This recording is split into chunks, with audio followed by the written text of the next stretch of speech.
welcome to Critical Tumble, where a bunch of longtime friends and internet nerds transcend geography through the power of Discord to play Dungeons and Dragons, and keep losing people to the most absolutely ridiculous bullshit. Yes, I know, parents. It's hard to say no to parents. I get it, but still. Previously, the Cupcake Coterie has spent far too much time in our world. For them, it's only been a couple of days. At the Sullivan plantation, at this point, resurrecting the people who were killed to make effigies of the party. Actually, it's honestly really good that I had Alice remember that, hey, we can bring back the dead. We should at least bring back these ones, because otherwise I don't know what I'd be doing right now. But yeah, the Sullivan Plantation main house, well, and the servants' quarters, and the stables, and just about everything else about it, has been about 10 different shades of horrific since they arrived. I mean, it's pretty clear that the Varidel, the ancient white dragon, is sitting on top of the Capitol, Gray's Inn, is knows they're on their way, and either set this up specifically because he knew you'd stop there, or just wanted to fuck with anybody who happened to be passing by. Probably both. Dragons, well, chromatic dragons of that particular setup are assholes. We have determined this. Last session was resurrecting of 3 more of the individuals, while Faraday and Clarity were checking the desk for traps and trying to see if there was any salvageable paper or interesting things. Just to quickly sum that one up for Clarity, because Faraday's probably going to stay in there sorting through bits of paper, because the desk was covered in ice, and Clarity spent a decent amount of time checking for traps because of what happened to the library in the first place that required ice breath firing all over the place. But thankfully it was not trapped. The paper within, on the other hand, part of the reason it might not have been trapped is because the desk was not in a particularly good state. When half of it was less, undoing locks, but pulling warped wood out of drawers out from. It was a mess, effectively. There was a certain amount of noise from the kitchen and parlor kinds of areas. Just because, as people are, being resurrected, you've had a couple of people kind of peer in and go away again before anyone could really notice. Just because apparently these people have come back from the dead and are weirded right the fuck out. But yeah, what you end up with is a whole bunch of somewhat sodden paper, and Faraday is just going, I think I'm gonna try and see if I can dry any of this out. I don't know if that's a storm thing that I can do, but I can try. If you want to go check in on the rest of them, because I'm pretty sure there have been people peeking, and we should probably see how that's going. Yeah. You're good here? Yeah, well, you've checked everything for traps while you're thorough. Well, I thank you for being so thorough, but yeah, I'll be fine. Just I guess call me so I can pick up a plate if food happens at any point, and holding up this bit of paper that's half frozen and half dripping. Oh no. All right, this is gonna take some work. Thank you. It starts trying to sort things. So yeah, after the Darwin effigy, because it kind of walks past at that point, looks at Clarity like, oh, hi. Hi. Cedar I'm Grove. Clarity. Cedar Grove-ish. Yeah, to some ways out of Cedar Grove. Well, I don't mean the capital, but Cedar Grove-ish. It means Cedar Grove, the barony, not the capital. Sorry, Yeah. I have an accent thing. Oh, okay. Yeah. Hi. Hi. Um, Everything is weird, so I'm going to go sit with the other people who got brought back from the dead. Do you do this often? Not often, but way more than regular people. So, yeah. Okay. Walks into the parlor. Nice to meet you. Nice to meet you too. Yeah. Alice has gone back to kitchen things because we ran out of breakfast. I did. The I cooked a lot, but apparently, I guess I should know. When I got brought back from that long being dead, I was pretty hungry for the first day or so. Oh, hey, Clarity. Hi. How's the library? Sulky papers.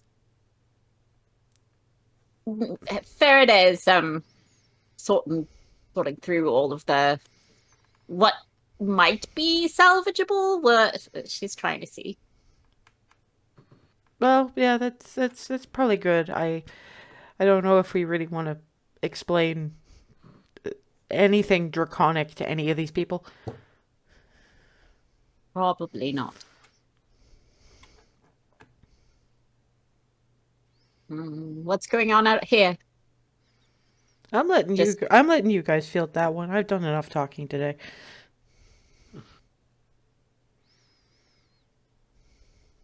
Mostly accrued information, figuring out what additional details we could from that, plus feeding people and arranging for I'm gonna hold up the key. Oh, we found out the half handbag bitch's actual name. that's important.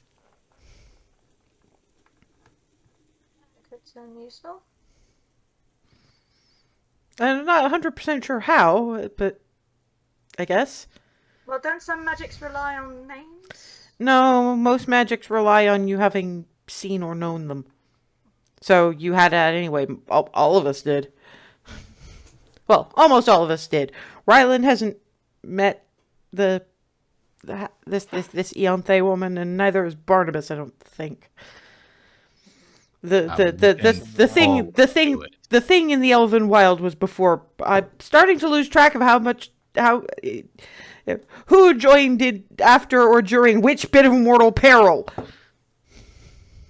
Well, our lives have basically been one continuous metaphorical kaboom.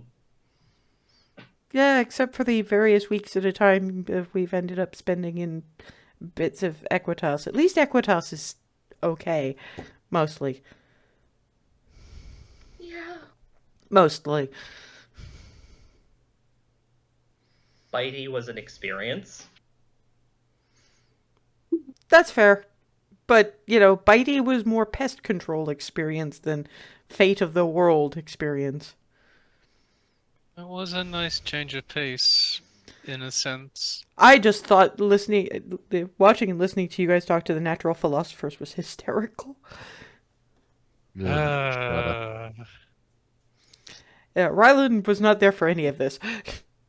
I don't think Rylan even knows what a purple worm is.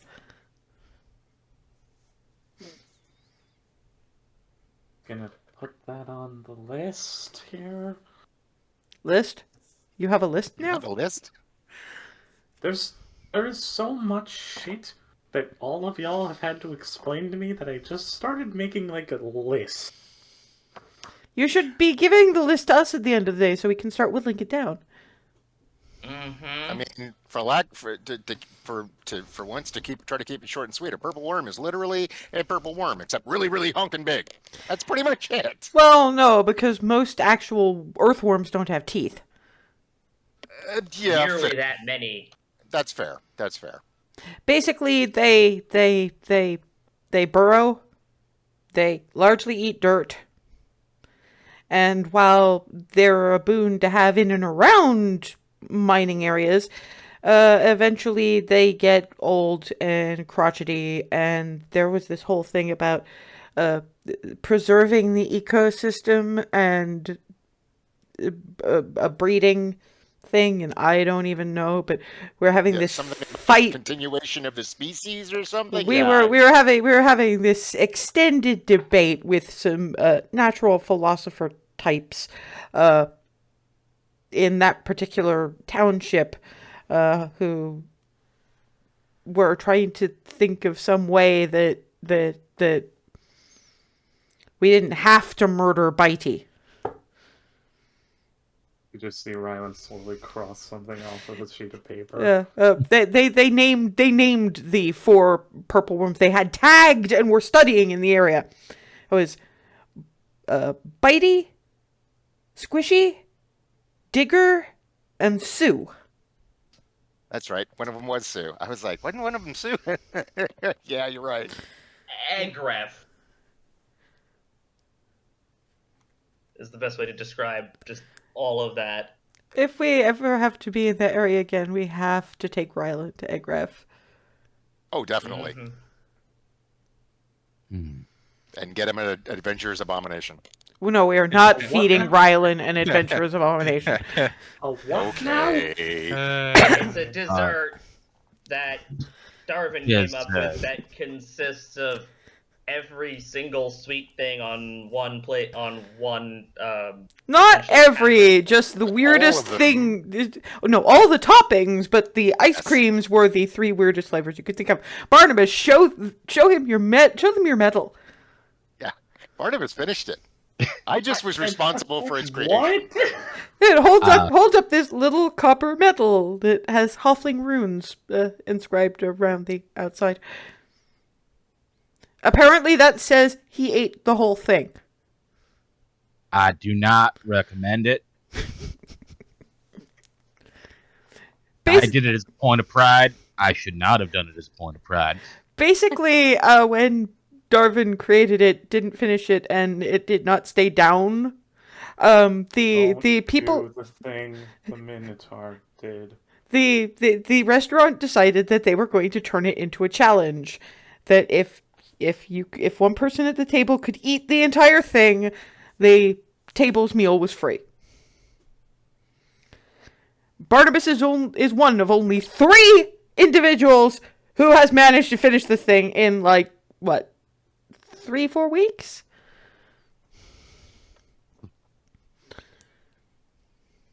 Something like that. It was well earned, but maybe not wisely earned.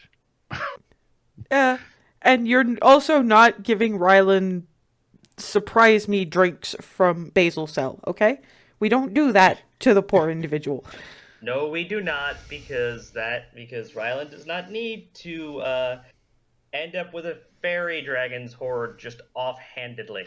Well, no, because didn't they say about that particular drink that it operated according to what magics you normally used?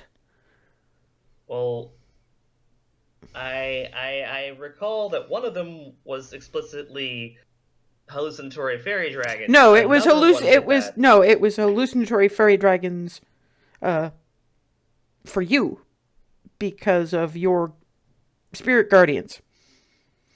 Huh. I don't know what they be for somebody who does shadow magic. Let's not find out. I don't really want to know what it do to yours either, Barnabas. Even you kind of seem to stretch time and space. Mostly space, not so much time. That still would not be a good thing. Yeah, no surprise me drinks. Just that's just a general good rule. Yeah, but Hazel lives to break that one. Right, but That's literally my entire.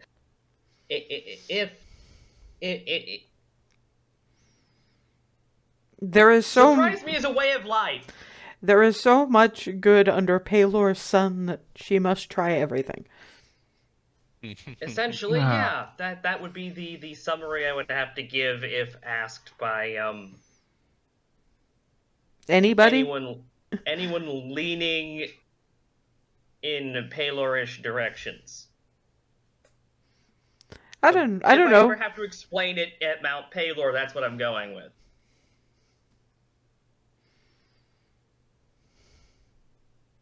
Well, each their own. I mean, I get it, but I tend to think there could be slightly more caution. Yeah. So maybe let's maybe like a little more caution, maybe.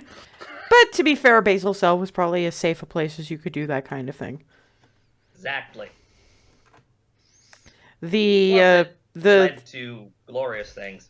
yes, good choices. I know, and it's still better than asking for drinks, just drinks, in Coffer Key. In other taverns that I would regularly go to, the implication They are would have not. been a lot clearer. They are not in those taverns. Were not in Cabreval. No, they were not. Ree started sprouting flowers. Hazel turned into a ferret, and Clarity What? ended up pixie-sized. What? That was awesome! And so we. No, I'm not even going there.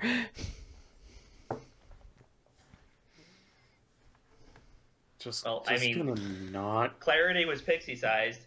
I was ferret-sized. I made a perfectly functional mount for a pixie-sized individual. Yes, that is a much better way of putting it than I kind of stopped at.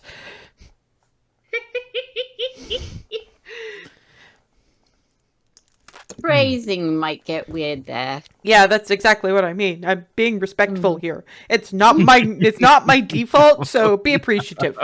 Okay?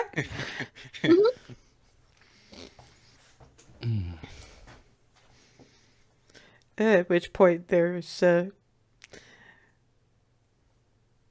somewhat a startled yelling coming from the parlor, and from the gentleman. Why is there a moose? I'm Oh, that's always so. Worried for a second. can somebody go and explain legs to them? I'm cooking here. I can go and try. Darvin? Oh wait. Yeah, you kind of got the two women kind of scrunched back on the sofa, and the guy just looking at the window where Legolas is right up against the window. Hi, legs. It tilts snoot in your general direction. That would be Legolas. He belongs to our friend with the wings.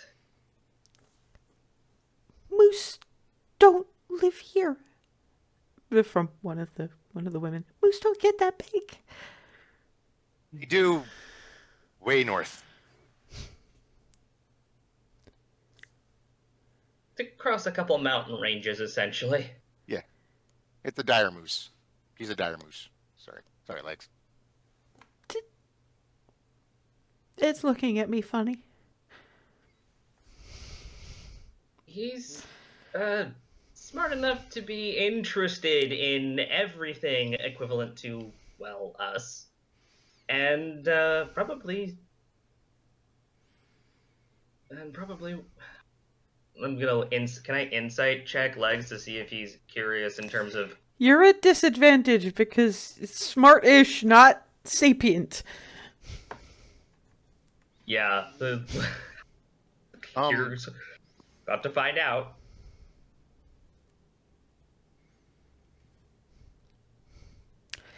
Mostly trying. He's either curious about these people, trying to figure out if they're pack, trying to figure out if they're edible, or trying to figure out if they're a threat. You're not sure. Legolas, they're okay. Keep in mind that given it's moderately warm in this place, that those windows are very well sealed. Legolas probably cannot hear you. Oh boy. Oh my goodness. Get Barnabas or Remy. They can probably just do the thing, the signal thing at Legolas through the. I'll be right back. And Hazel re-enters. Remy, Barnabas, one of you help? Need translation for legs? Oh. Yeah, okay. Oh, right. I was about to say I don't speak Moose, but oh yeah, that makes sense. Yeah, because as you guys walk into the parlor, you still have the two young women sort of curled up on one corner of the sofa, and the guy sort of behind the sofa, sort of still looking at, and Legolas nose mashed right up against the window. Just kind of need to tell them that Oh, they're okay. hello, Legs. Don't worry, he's I'm assuming you're gesturing while you're saying this. She's looking to the innocent bystanders first. He's friendly. She's not a carnivore. Although Hazel does remember that Alisay did say that he won't seek out meat, but if it's all that's available, he'll more than happily eat whatever happens to be going. Yeah, Darvin's Remy, kind of looked at Remy, just going, Remy, Barnabas, legs. Yes, Tell she's legs okay. first. Okay. There's Remy an will. order of operations. Yes, Remy goes up to the window to sign to Legolas that they're friends. Backs up a little bit, looking almost taken aback, looks at them and looks back in a sort of a, they're friends, but they are not offering me food or petting my nose. I am offended. We will sign to him that he'll get his dinner very soon. Or whatever time of day meal is upcoming. It's currently coming up to lunch, but Legolas still looks offended, mostly on the grounds of, it's either I can get my own dinner, but they're friends and they're making no placatory offerings. You're not really sure. What does he want? Well, Food that's or the thing. Remy doesn't really know. Although food, the head pats, the usual, I think. Ah, friend affection. yeah, nose booms back in the window. His window actually shakes a little bit, even though he wasn't trying to butt. He wasn't trying to butt through the window, but that's a lot of snoot. And there's a Okay. certain amount of neek. I'm going to try and see if this window can actually open in this current situation. The window could always open, and I just want to know if it can. it can, yes, but doesn't Darvin have speak with animals? yeah, and I thought of that, except the window is, well, if we open the window. Well, Yeah, yes. I mean, Hazel is looking at the window. The window can be opened. Windows can be opened. I'm just gonna start fiddling. Let's see if I can find. Reaching into the bag. Do I have any of the Pop Tarts left? You guys did not eat all of your horrible recall, cornucopia of Pop Tarts. Because I recall, just go for them at any given opportunity. Pretty much, but funnily enough, if you're producing the Pop Tarts, won't accept them from you. Yeah, that's why I'm producing the Pop Tarts and going. All of you,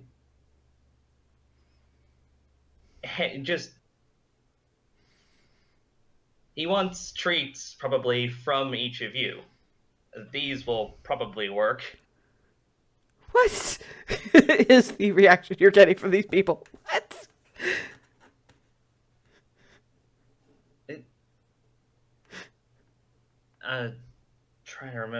Trying to recall. are any of the folks here at all, like, were they from the air? Like, how many of the people currently, freaking out about the moose, how many of them were from here? Just, I need a refresher. Pretty much all of them. One level or another. How some cattle or horses like sugar cubes? Yes, but that is a very, very big moose. It's the same sort of thing. I look to the window. It's the boy who goes, "What the fuck are those?" These are it's a pastry from another country. Oh, the one who's worked at the Grazing Inn and the gentleman who basically knew everybody from everywhere from their accents is just going, "Oh, Crazy Town." Yeah. Got it in one. And Did Crazy Town breed the moose? no, Crazy Town did not breed the moose. Not far enough actually. north for that. I'm gonna tap a little bit and go ahead and cast Speak with Animals. Turn to, now that we have the window open, turn to Well, legs. I'm like now opening the window just now. Oh, I thought you had I'm already. seeing you My bad. cast it.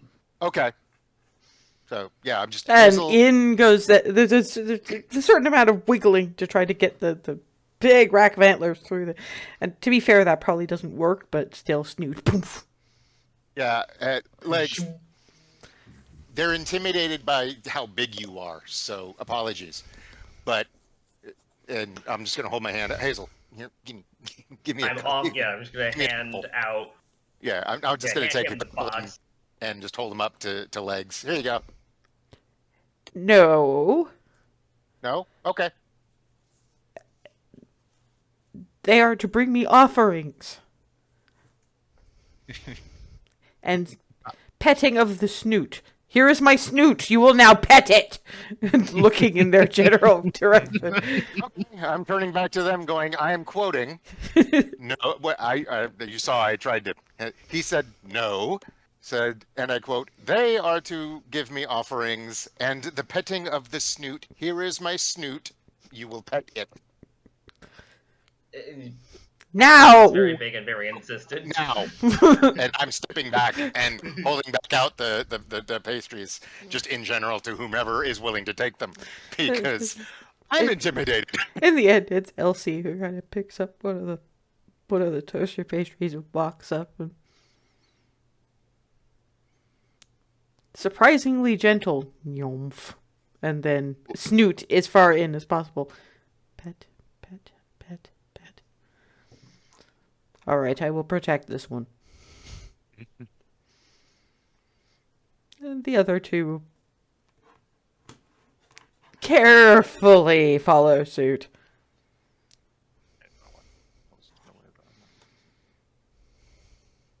And what Darvin gets is, "It is well. I patrol. Shut that. You will get cold." And takes nose out of the window and goes back to stampeding around the place. Hazel, go ahead and close the window. Legs doesn't want us to getting cold. Well, them getting cold. Everyone He getting said cold. yeah, he did say you will get cold. He said he'll protect you guys. He's going to be patrolling now. That went awesome. Well done. I guess, in short, Legolas likes you.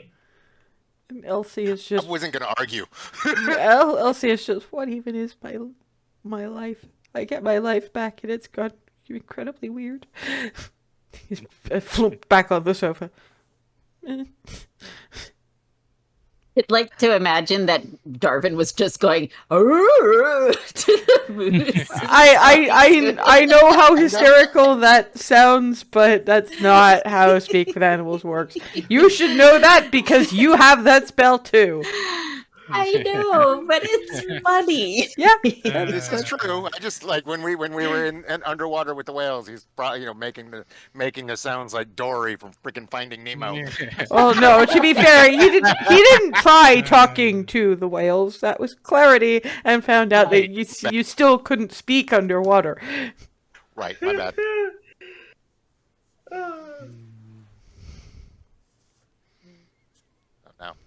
No, and also not attempting anything even remotely Bullwinkle-like. Let's put it that way. I actually used to read. I used to babysit for some kids while I was in New Jersey, and the younger of them probably had outgrown this book by this point, but liked me to read her Morris the Moose Goes to School, and I did the Bullwinkle voice for Morris the Moose, and young enough that she hadn't actually heard of Bullwinkle. Young enough so that she hadn't actually heard of Bullwinkle. This was like early mid-90s, so. Okay, that makes a bit more sense. Can I insight check the recently revived and figure You out don't- just how freaked out they are? You don't really need to. They're not panicking, but they're in that what even is my life stage of bewildered. I'm going to. So they're move over to experiencing a them. Rylan right now. Got it. I'm going to move over to them and hope. I'd like to think that when you head to when we send you to Goldendale, things will normalize a little bit, and it'll be less suddenly moose. That's probably around the point where Darvin, Remy, and Barnabas, if he followed along, remember the pixie, the fairy dragon, the occasion, the hugs from above, and the reverse pickpocketing. How is that going to be normal for anybody? Is the That's exactly the look. Like Darvin's like, like I don't know how normal. yeah? Because that's the thing for Hazel, that is normal because that's how she grew up, more or less. I don't know about normal, harmless. No, Uh, calmer would not work. Calmer would definitely not work. A variety of Calmer works. It's not full blast every day, all day, forever. We just mostly handled the farm. Yeah, a lot of love, a lot of care. and particularly for Barnabas, they're probably a bit more worked up now than they are ordinarily would be, just because there's an army in their field. Yeah, true.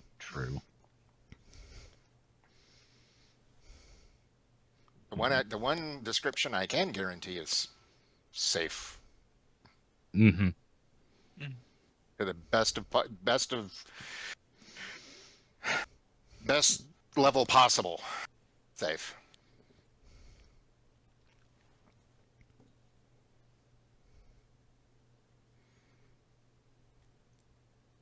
He's overcomplicating it, but yes. Safest place you can be. I'm just gonna sit here and be bewildered, okay? Yeah, that is entirely understandable. I'm gonna go back over. Let us know if you need anything. They nod yes, but the words are probably not gonna really happen unless something else weird happens for a while. I'm aware, but it was Yeah, it was polite. I'm just making sure that because you could see that written all over their faces is what I'm saying.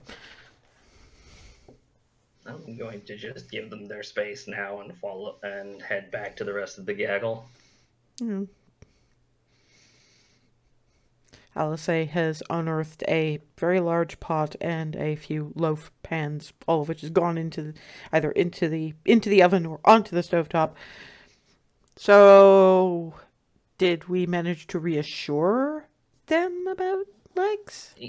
Yeah, they're still completely baffled by just everything today, but I believe the Best we could phrase do. was, "What is my life at this moment?" Or "What is my life right now?" Which, given the circumstances, is completely understandable. Oh yeah, and honestly, the only answer I have is still going. So at least you went up on that.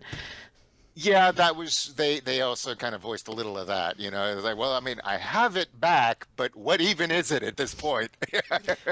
and I didn't have anything to really respond to that, Yeah, because all I could really think was mood. Well, that's the thing. They have a life, but they don't really have their life. Not yet. I don't know if technically ever. Yeah, true. But I mean, there'll have to be a lot more of. of a semblance of it than they have now, maybe. But Oh, I think we can probably think about the rebuild that's going to be necessary when we know how much is going to get fucked up over the course of things. yeah, that's fair. That's fair thing. do you want a hand with the food? Mostly it's fine. Mostly it just needs to simmer. Actually, I was gonna say while we're waiting for things to cook up, Rylan, what else is on that list? Out of curiosity, yeah. Well, no, I figure we have some time to kill. Why not get it done? Yeah, sure. Uh-huh. That's a good question. I gotta go find where I wrote the list. Wait, you actually did write the list? Wow, Yeah, I I have you. a writ. I get really into character for shit like this. Well, Where- look, at least somebody's fucking taking notes. other than Lindira. Yeah. Someday. Yes, thank you, Lindira. Love you. Oh. Appreciate you very, very much. So glad you're back. At least somebody writes shit down and I am- Yeah. draws I've- adorable little, really horribly drawn kobolds. Those were I amazing. love that. Where the fucking shit would I have put the damn box of notes? No, it's a spell card. My living environment is unfortunately a mess, so this might take a minute. No That's- worries. that's- No worries. That's cool. We Big could... mood. Big honkin' mood. I've Yeah. actually been a hell of a lot tied here lately. We're still recovering from. Trig work. Is that a ranger? That's a social justice ranger notebook. Oh, I see. Oh yeah. I love it. I believe that is Lindira's design. Point of fact. Yeah. Oh, Victory! Absolutely. Now that we've actually got you. the party solidified, I'm gonna have to send to warden you guys your characters. yes, Oh please. dear God. Oh, I should Oh, that'll explain this for those of you who do not know this, because I know there's a few of you. I make perfume, scent oil specifically. And when I started, it was based on people's original characters for Dragon Age, Mass Effect, that kind of thing. Then people started asking me to do the NPCs, so I have lines of this shit.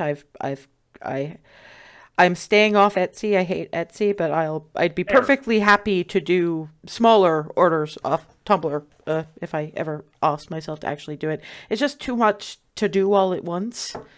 But it means that, I mean, you can ask. I mean, Lindira and Smeagol, because of course he's been here and sniffed through everything. I've had many comments about how eerily apt the scents have tended to be. So I am pondering, or have already pondered in some cases, scent blends for Aliel. And they do tend to be pretty gender neutral, but I can also make them as like soaps, scented candles. It's just that those cost more to ship because the postage in this country has gone just like everything else. Blew up like a grenade. Yeah. So Yeah, I would happily, cover, I'll throw some money at you to cover. Well, mostly Mine. I just want to do it because. Well, yeah. But I mean, there's no actually point in get it. hands on it. Yeah, there's no point in me having it just me. And I'm still pricing printers for the Cupcake key rings. Oh, I'm so glad I missed that design. While Rylan is digging through just Various stuff. I'm basically going to make my way over to Clarity and just sort of full body hug.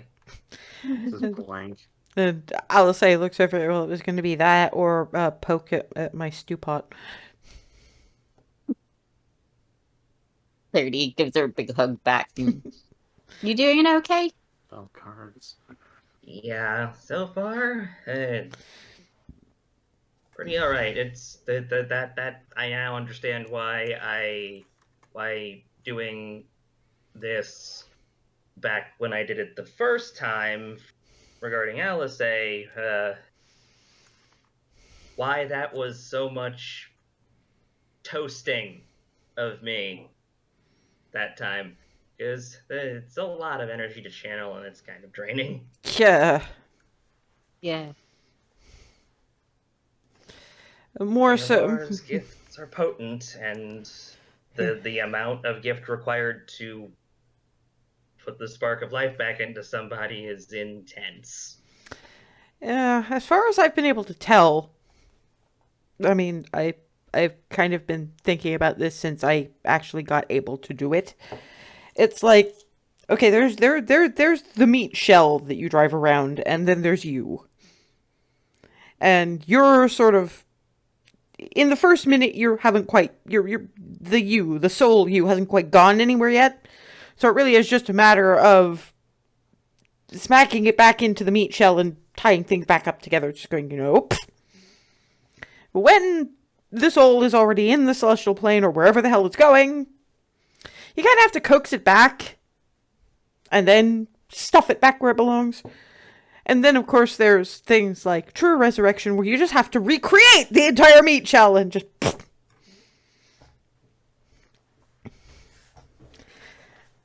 I have to put things in terms that everybody's going to understand.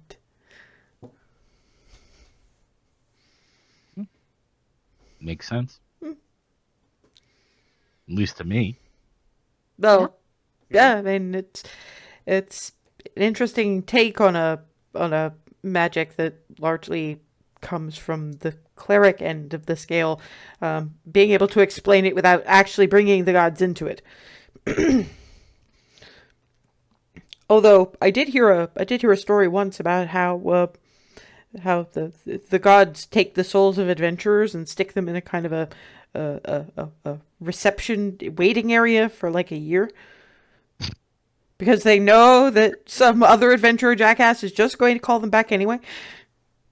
So it makes it easier for them to find in the first year. Less of a revolving door in the afterlife that way. Well, it's more like the ones in Agraf, and they. Yeah, I'm just more thinking that it's like if you have a really big pen full of sheep or something, and you have to find that one specific one. And amongst all the other ones, I mean, we're a little easier to identify than, mutton on legs, but at the same time, that there's an awful lot of souls out there.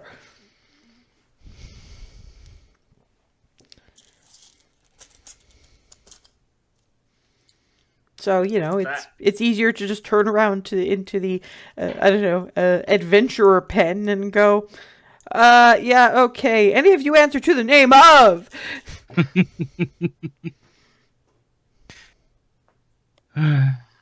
Okay, y'all, I'm looking for this one.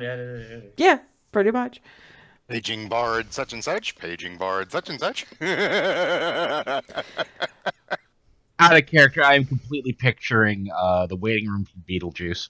A little less. Yes! It's the celestial plane, so a little less creepy, but yeah, kind of. Yeah, and just picturing, the celestial voice, please come to the white courtesy phone, character.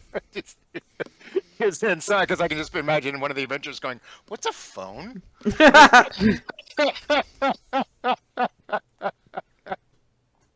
White courtesy quill? I don't know.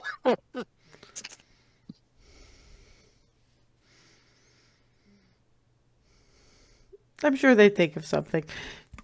Well, I can think of one thing I don't think that I don't think Rylan was around for, which actually is part of, or was done alongside the whole experience with Bitey, and that was testing the little The explosives. things. Yeah, the Oh, explosives. yeah. I'll That be back was in 1 second. that Those were was a thing. Well, to be fair, we only tested one of those. We gave the rest of them to the steampunk On kobolds. the list. we should explain steampunk before we kobolds. do that. We should explain the steampunk kobold, and Clarity should give us a visual representation if she can Where find is it? the notebook. I'm going to let her, let go and let her start digging through her own. I actually do Cavalcade. have to go digging for that. That's fine. We're as a killing. note to save time, I just have a bunch of post-its. I'm gonna rewrite the whole fucking list from memory. Yeah, but to begin the explanation of the steampunk kobolds, we were heading through that big cliff that separates Equitas from Baronsphere, and there's apparently several tribes of kobolds, and some were already allied with Calatiel. Some weren't. Some were being more terrorized, frankly, by the ancient blue that was living in the space at the time. The reason we were in that whole area was not just to kill a purple worm.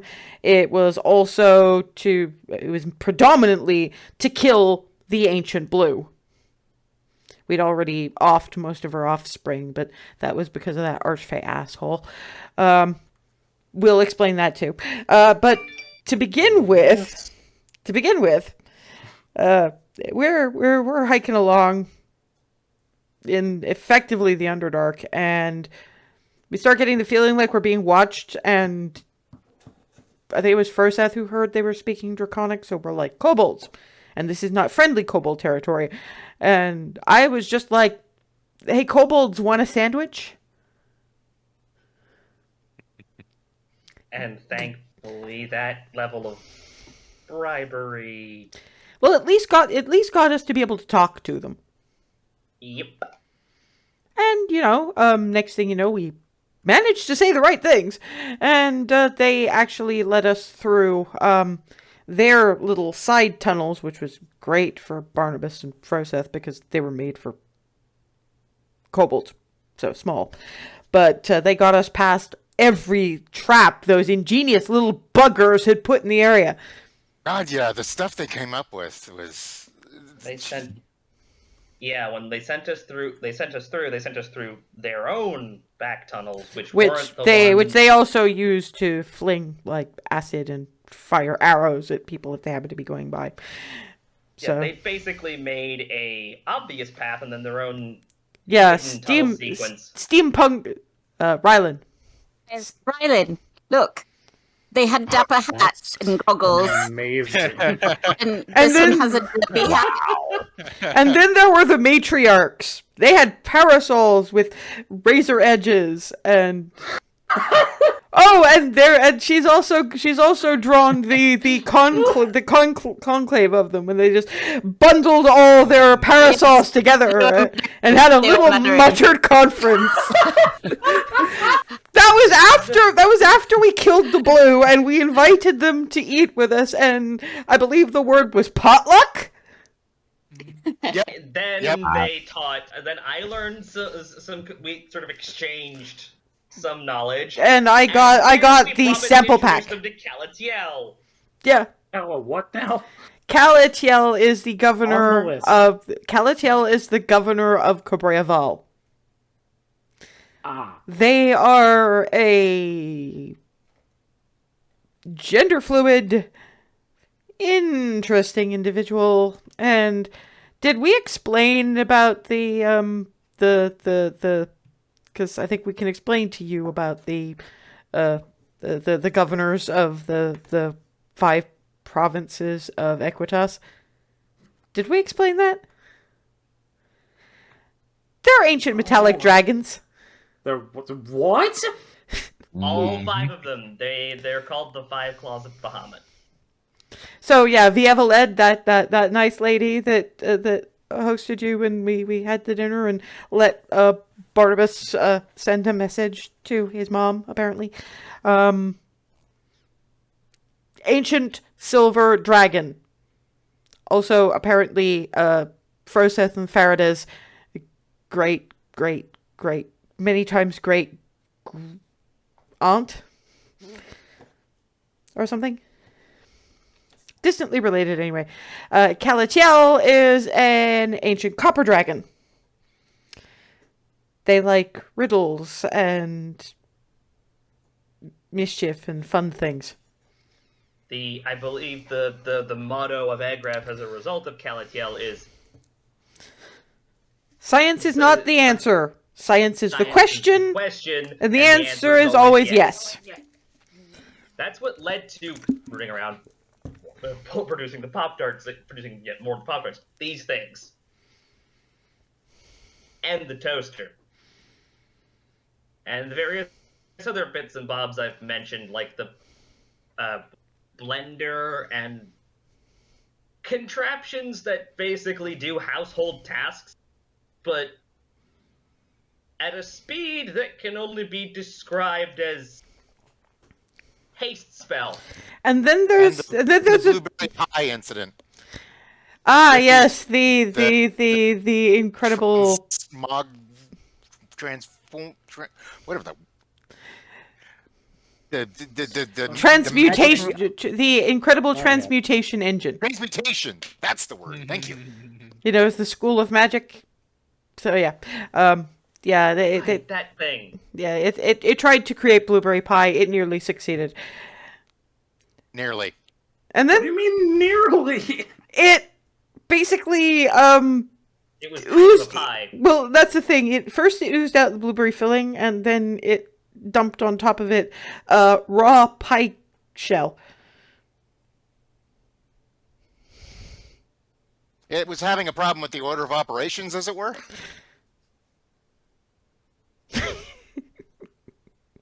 Somebody help me take my jaw off of the floor. And then, of course, there is that little dessert restaurant, Toothsome, that Molly's apprenticing at. Mm-hmm. Yep. With a little. Yeah, basically when you walk in, they have this little robot that comes to meet you, and it used to just hold up a sign that said how many, but thanks to our Hoth Eldrin friend, who we got an apprenticeship and a scholarship at the Egref Academy of Mathemagics, it now computes how many are in your group and holds up query table for, in this case 9. And you have little single-serve desserts going past all the tables, and sort of bar and stool kind of arrangements on this weird little moving belt. So the desserts kind of move, and you just take whichever one catches your fancy. Or in the case of some of us, pretty much everything that goes by. Not only talking about you, Barnabas, you didn't see Darwin when he first went. I didn't take all of them, but You I did took- take a few. You took one of each of them. And the only reason you didn't also go for the fondue was because you knew we would have had to roll you out. Next time we go, Barnabas, we should at least try the fondue. I don't know if you know what fondue is. I do, and I'm absolutely there for that. Rylan probably does not know what fondue is. On the list. Well, basically melted chocolate, which you take little forks and you take bits of cake, fruit, etc. You dip it in the melted chocolate and you eat it.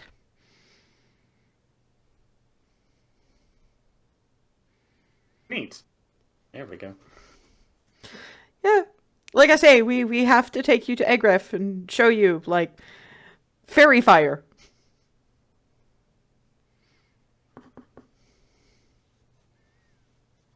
Glowing clothing. Yeah, fairy fire, not the thing that I can do. This is Kind of, though. Kind of, though. Fair. It kind of, Even though there is really nothing like the other. yeah. Like the complete opposite. But to be fair, Rylan managed well enough in Demille. Yeah. So it's not like Aaron this time. He's not going to just continually whinge about a lack of forest or have a mental folding inwards. No, I'm just gonna have some mental folding inwards about the rest of this. Okay, what have you got? What have you got? Start, please. God, I'm trying to keep the damn thing together because making like a chain of post-it notes was the smartest decision. Does not matter. Start the list somewhere. Fuck, what do I even want? Right, I have to mark this one off because you kind of explained the kobolds thing. Right. You guys only kind of gave me a summary? What? How is a wedding involved in how that one has wings? Okay, Reed, do you want me to do this or do you want to do this? Actually, you should. I'll start with the proposal. You handle what you did after that, and then we'll see how far you get. So yeah, after the bit with the Archfey being an asshole and the getting chomped from beneath by a purple worm, I decided, you know what? I know we haven't known each other for very long, but any day of my life not spent with this woman would be a day wasted, and I don't like waste. So I asked her to marry me in probably the most awkward way possible because my people don't do that. So this was a big deal. I tried not to make it sound like a huge big deal because I didn't want to scare anybody, but it's a big deal anyway. And Ree said yes. And I got to see a Minotaur squee. It was great. And so yeah, we got question mark. I'll let Barnabas field that one later. But basically, Ree was probably a little bit flustered anyway on the basis that while we were traveling back in the general direction of Blue Dragon and then back to Egref by teleport, I have a spell that lets me talk to people from an extended distance. So I got in touch with Ree's mother. Because I figured one of us ought to have somebody at any kind of official proceedings of that type. And my parents were asshole apocalypse cultists and also dead. So Ree's parents are much nicer, so I told them that we would be in Egref and we would be trying to get married and that Ree would very much want them there. And so they met us there. Which was... the look on Ree's face was priceless. It was a surprise. I certainly believe that. But yeah, after which we both got the bright idea of getting each other wedding presents for after the ceremony. And what Ree did was gestures in memory direction. So, Furio had told me there was a way that would let Alice summon her wings longer because I should break in here. I'm Azamar, and a type of Azamar called Protector, and normally we have these translucent wings, functional wings, but they only last for a minute once a day. Apparently, there's other so types. Wings used to be temporary. Very temporary. It sort of turns around and pulls down the sleeve a bit. You could just about see some mangling on the back where there used to be wing tattoos, and now there are actual wings that were kind of ripped through bits of that. I paid an awful lot of money for those to give me an extra 10 minutes of flight. Not that I'm complaining about why they are now wrecked, but still. Anyway, yes, so my wings used to be temporary, translucent white gold things. Only a minute, and then I had the 10-minute ones, but Ree knew I wanted more than that, so.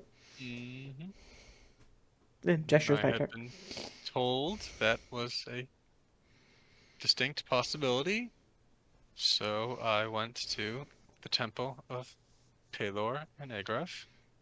That seemed like a logical place to go to ask about that, and given it is Agraf, one of the clerics there was also a craftsman of sort. He was very helpful, and the two of us created a LSA's circlet. Yeah, she rummages out this beautiful circlet, white gold, red gold, and little topaz chips. One big oval that should rest on the forehead faceted in a sunburst pattern, and just little chips caught in these sort of swirls of white and red gold wire that makes it all look like little golden feathers caught in a gale. See? I think Gorgeous. The plan was that the way the magic worked through that would let her summon her wings for an hour. So I asked her to wear that at the wedding, and I was going to surprise her by telling her to summon her wings at the end, and I thought she would be very happy to hear that she could fly for an hour, and then what happened was that she here she is obliging me to test this thing because an hour give or take is what I was told.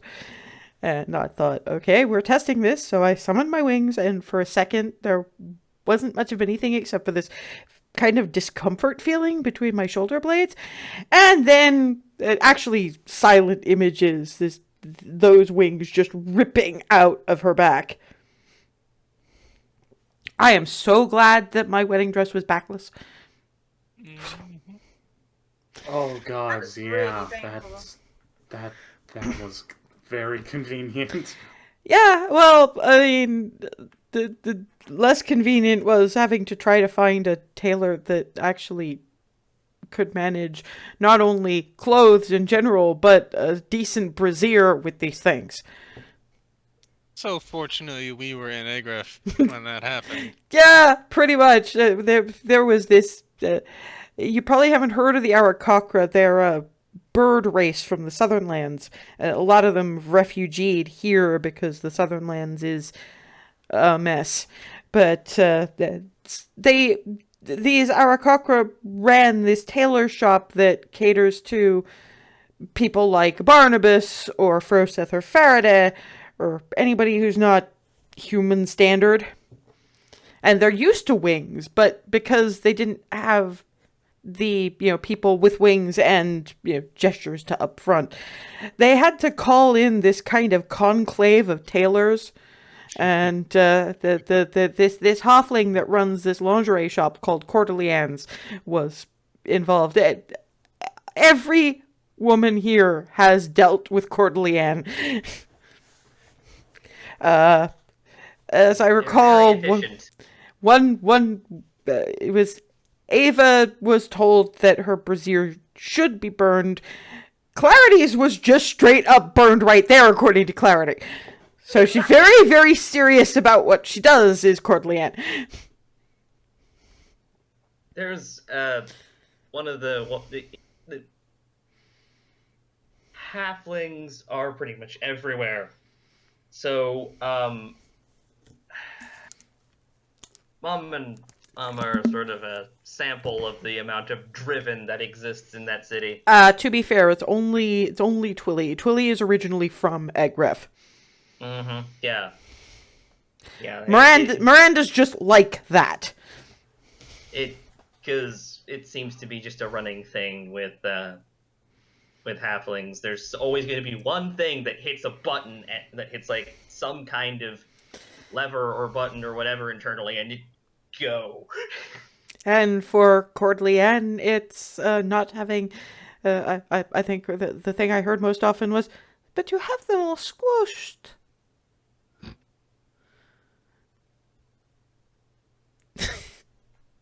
Not gonna ask. Not on the list. Not gonna be on the list. Okay, this is one point where Rylan would take after Aaron, because as I recall, Aaron walked into the shop and then just walked right back out of the shop again. I think you did, yeah. Had some kind of critical error just because of bonk, bonk, bonk. Meanwhile, I worked as the Tipsy Pixie. I don't give a shit.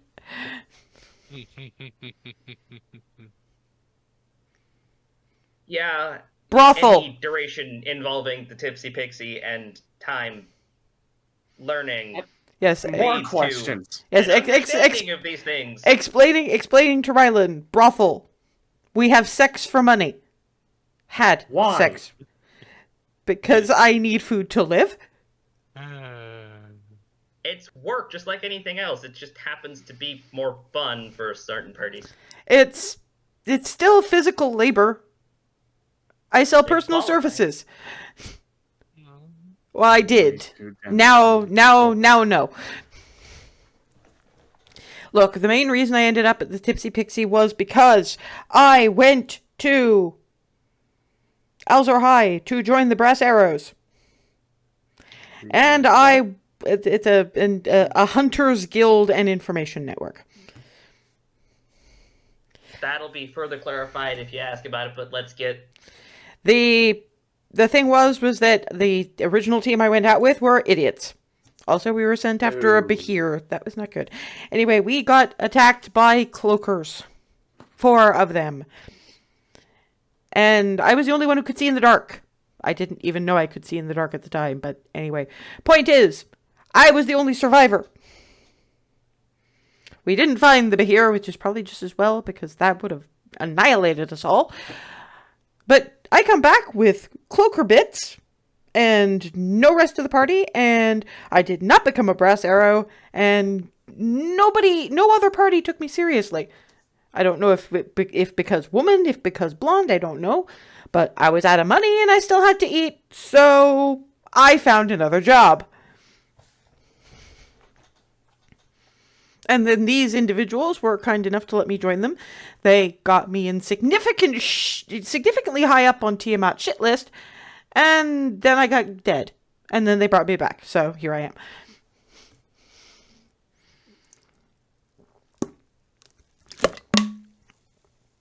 I have a lot more equilibrium than you do, sorry.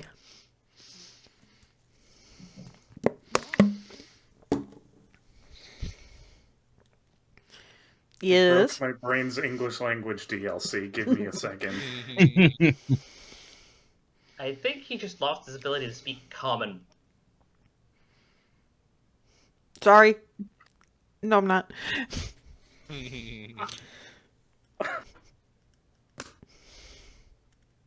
Also, I mouthed off to an ancient brass dragon. One of the 5 claws. Crea Bendis. Did I mention all 5 of these were at our wedding? Yep. All 5 of the dragons, not all 5 of the events. Yeah. The Calatiel kind of invited themselves and their siblings.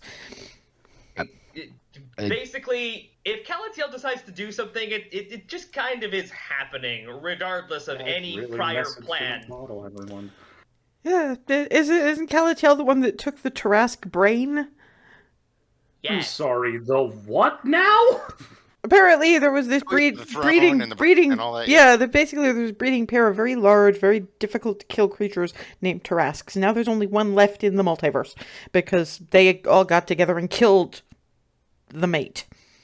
And they all ask for bits of it. I think Crabendis has as one of its claws as her throne.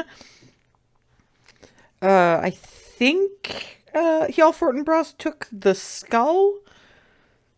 Somebody mentioned at one point. I believe so. Yeah, I think it was a. I don't know what I don't know what the Fair. other ones got, but I know that Calatel got the brain, which they gave to their people who use it to make bottled lightning.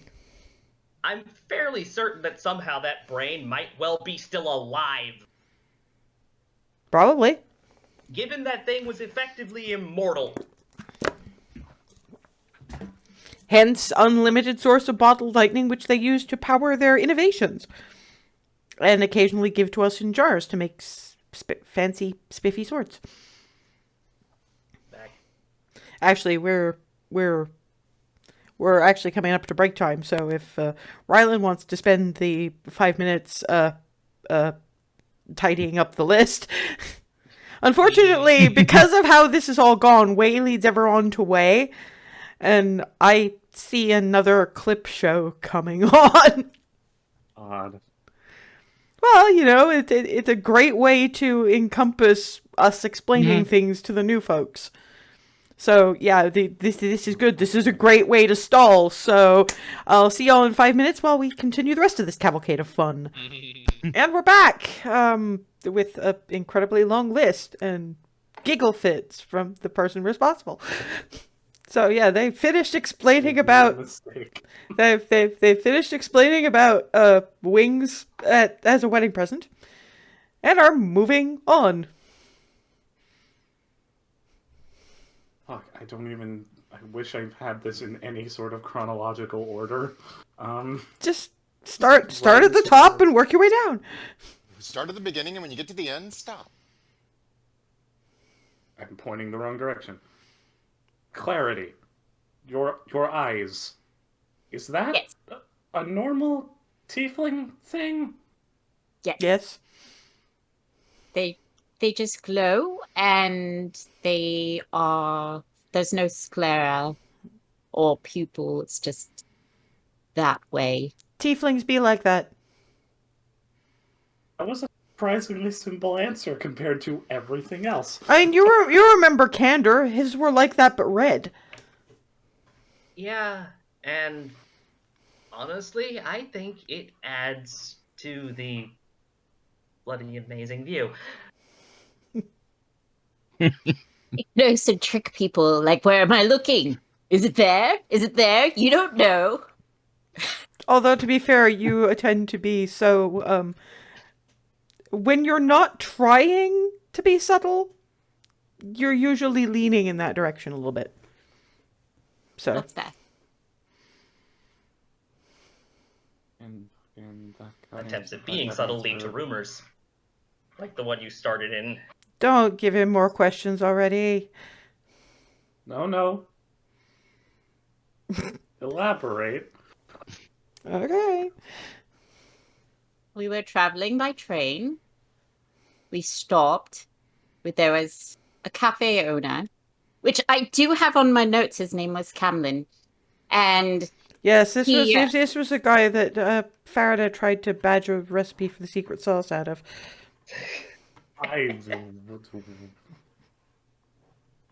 What? So we'll get there. Rumor We'll get first. there. Rumor first. he asked, because the train, you kind of needed to know people to be able to ride upon it. He asked, how were you on the train? And I said that we seduced people. A lot of And- people. A lot of people. And well, then the rumor started that I was kind of That she was in my original profession. traveling concubine of some sort. And that I had a troop of bodyguards and Medical attention on hand. a healer, which is always a good idea for interests of that nature. I do wonder what they thought you were into on that basis, you know. Sky's the limit, really. Given the kind of location that we know that's there, the cult of Rakdos or what have you, they may have had thoughts. Demon cult, yeah. Oh boy. They run a club in Egref. I haven't On the been, list. Barnabas said to avoid it because apparently they're an offshoot of something from where he came from that is just several shades of no. Apparently bring a bucket and a mop. Yeah. Yeah. Maybe it's several tops. Well, they must have some bottoms because you can't have all tops. No. Top. T-A-R-P. Ah. Sorry, it's the accent, but still mine still applies. Let's face it. Went there, got there, didn't stop the metaphorical train, and kept going. But yes, tarpaulins, yes. There we go. Long story short, somehow a demon god-ish thing of chaos and murder ends up turning into very strange, almost carnival shows. He went from being the way you described it went from being a lord of chaos to a lord of parties, because parties are, I guess, controlled enough chaos to fit in with society. But with blood. Like, they start out controlled enough, and then they very deliberately get very not controlled enough.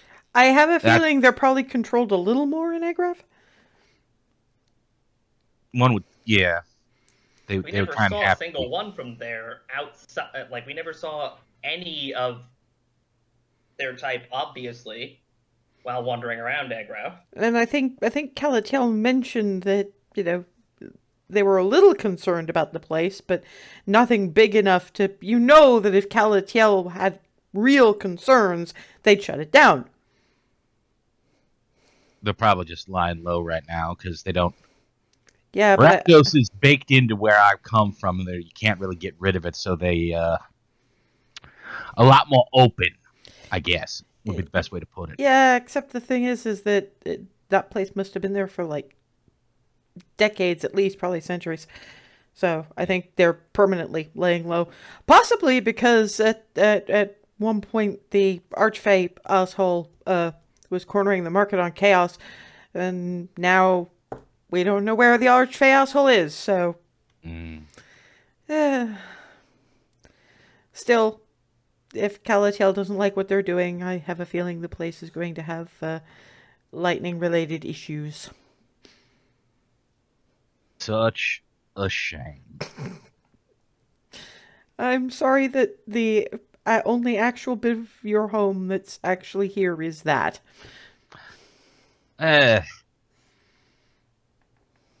Could be. Honestly, I'd rather have that than the gruel. Oh. Basically. Explain. I was about to say that's going to go on my list. So, Ravnica is basically controlled by a compact out of a whole bunch of guilds. One guild is basically a barbarian tribe called the Gruul. And they're the worst kind of. They're not the barbarian tribe who just live in their own life. No. You mean like the people? Right. They're not that. They're not that at all. They're the we like to raid and kill and smash and punch and all of that crap.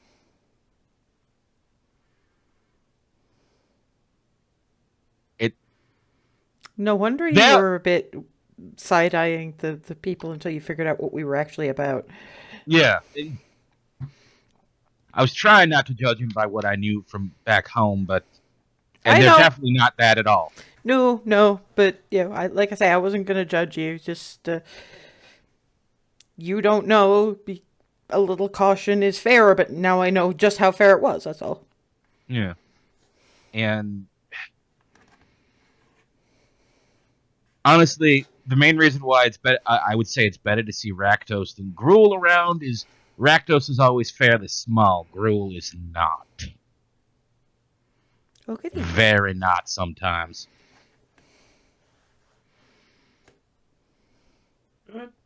Good to know. No. Not that any of us are going to see that anytime soon, I don't think. I would hope not. Something really weird would happen if you guys see that, that's for sure. Yeah, this is probably on the list, but let's cover it Yeah, really. I'm just gonna put your entire name on the list, and we'll deal with that later. Well, no, because this comes. This probably answers a few of your questions, up to and including Archfey Asshole. Barnabas is not from around here, as in this prime material plane, or any of the ones that we can reasonably reach with a plane shift or anything like that. His Ravnica is too far away for any plane shift spell that we know about. The reason that he's here is, as I understand it, there's one of those guilds he's talking about is kind of like, well, Egreth, except a little less whimsical. Like Only a Egref, little. except extremely more. Like they take the whole surprise me concept that I like and combine it with the sciences, yes, and Anyway, as far as I understand it, correct me if I'm wrong, he volunteered to take part in an experiment, and something went really weird, and he went from the Izet League Guild House to a workshop in Izat Lane here, with the ability to do his echo shtick. yeah, that's see what I meant. The way he explained it basically said, like Egref, except Yeah, so joined Based on Mercy. the way you're describing Egref, I don't think I want to know what Egref is. Anyway, joined the same mercenary company Ree was with. For the same reasons that you joined the Tipsy Pixie, I had to eat. Yeah, and their merc band head was a complete jackass.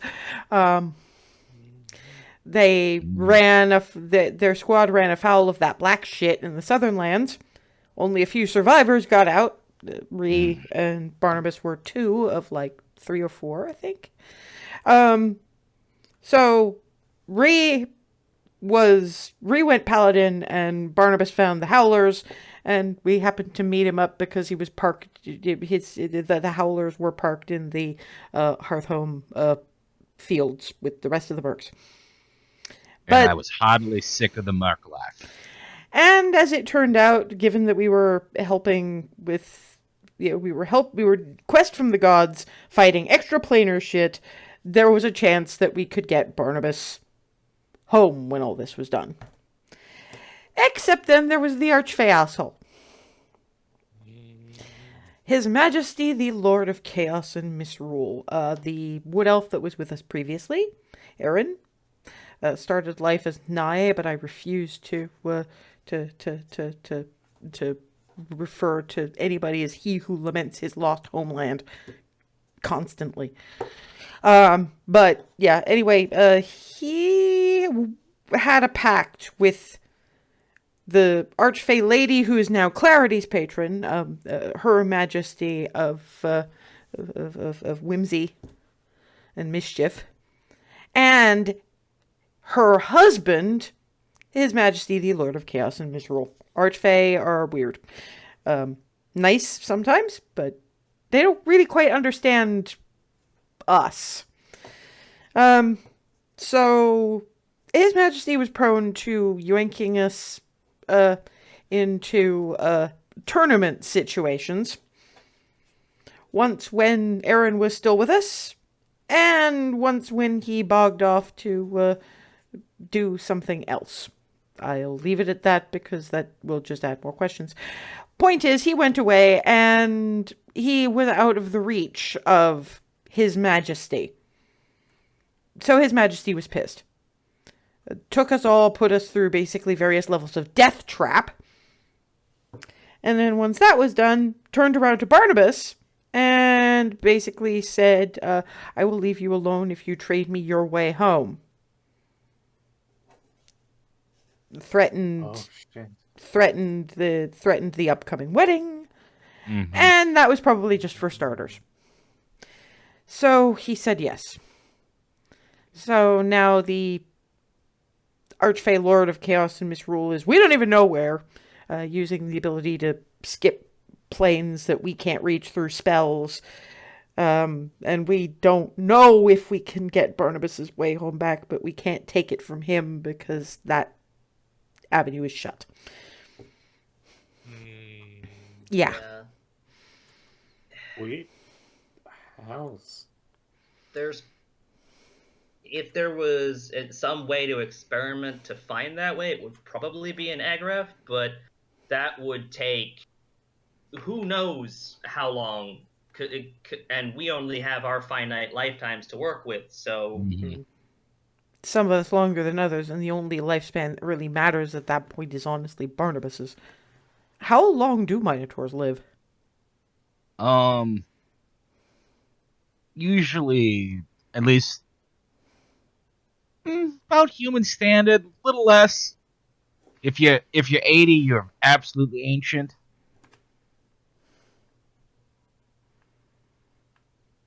So, average death is probably around 60-ish, 60, 65. I wonder if that still applies if you're here. I have no idea. Well, I guess... Plus the whole shifting thing. That's either another space or another time of you. Yeah. Yeah, but the only way we'd actually get any kind of answer to that would be to subject him to the further administrations of Agraf, and I really don't think... You don't really want to do that, do you, Barnabas? Not if I have another option. I still shudder remembering all the tests and samples those philosophers wanted.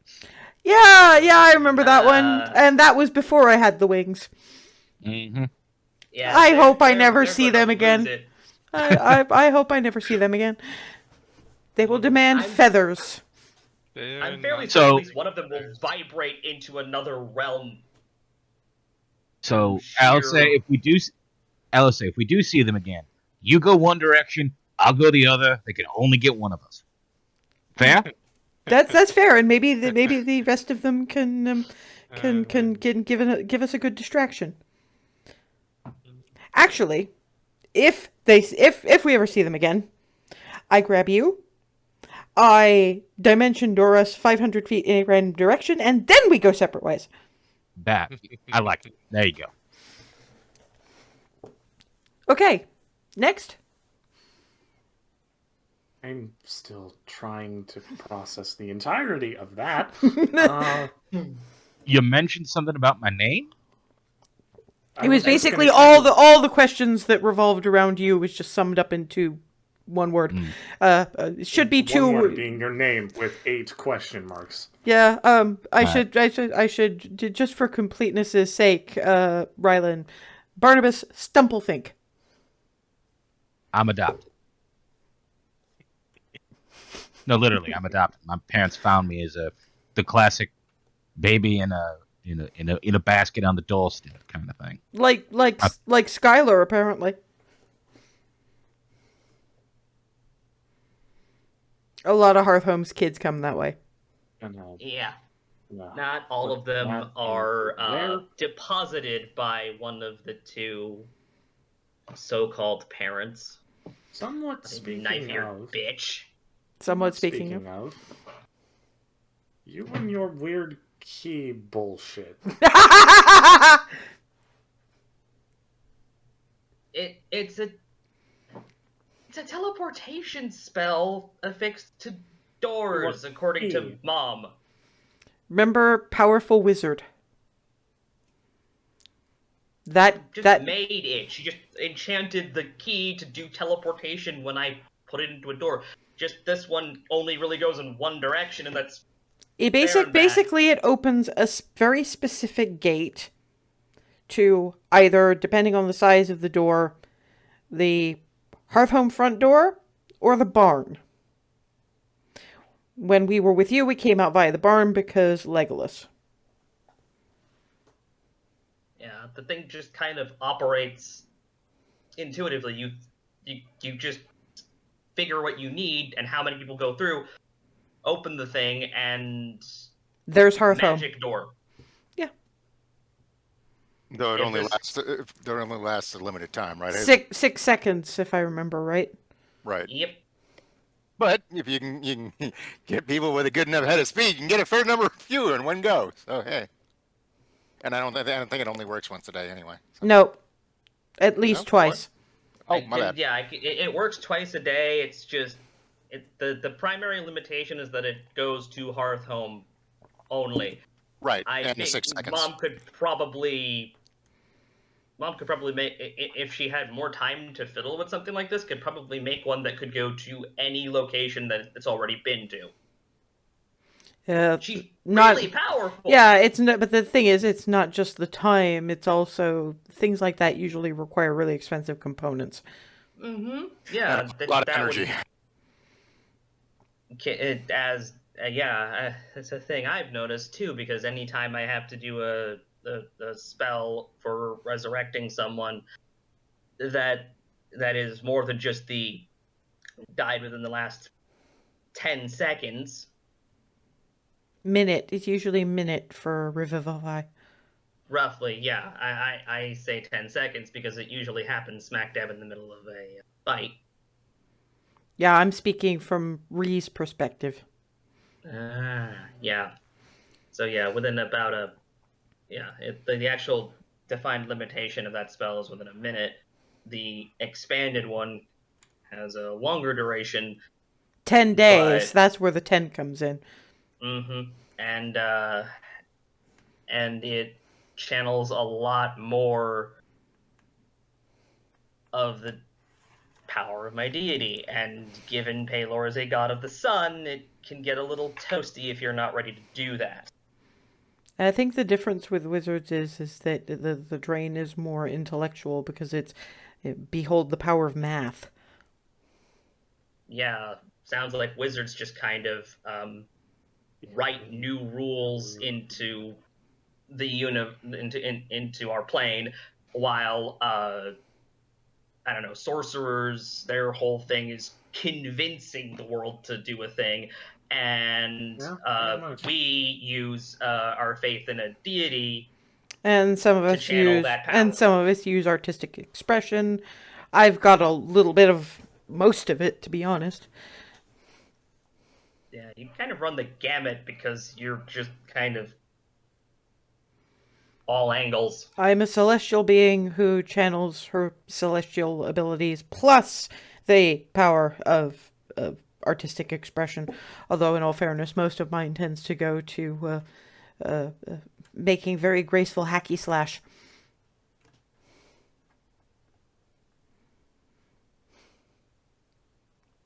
She's been a lot, and things just... We can't hear you, Ethan, and that's probably just as well, because you'd be interrupting. But what were you saying? Yeah, you were speaking. No, meanwhile, my artistic expression just kind of goes to propping everybody up a little harder than they would be otherwise. Yeah, that and some various other bits and pieces. In one case involved having me be on fire for about 30 seconds. What? The green dragon, one of the things we have that I know will go on the list, but we'll get there, is some of us have magical tattoos. Darvin got one that's, well, to be fair, he's got a lot of tattoo on that particular arm, because he's got the glyph, he's got the tattoo, and then he's got the Bahamut thing. but he's showing We'll get to the, that. yeah, he's showing the tattoo on the back of his hand, which is that is an aura of life tattoo. Basically, it keeps you stable.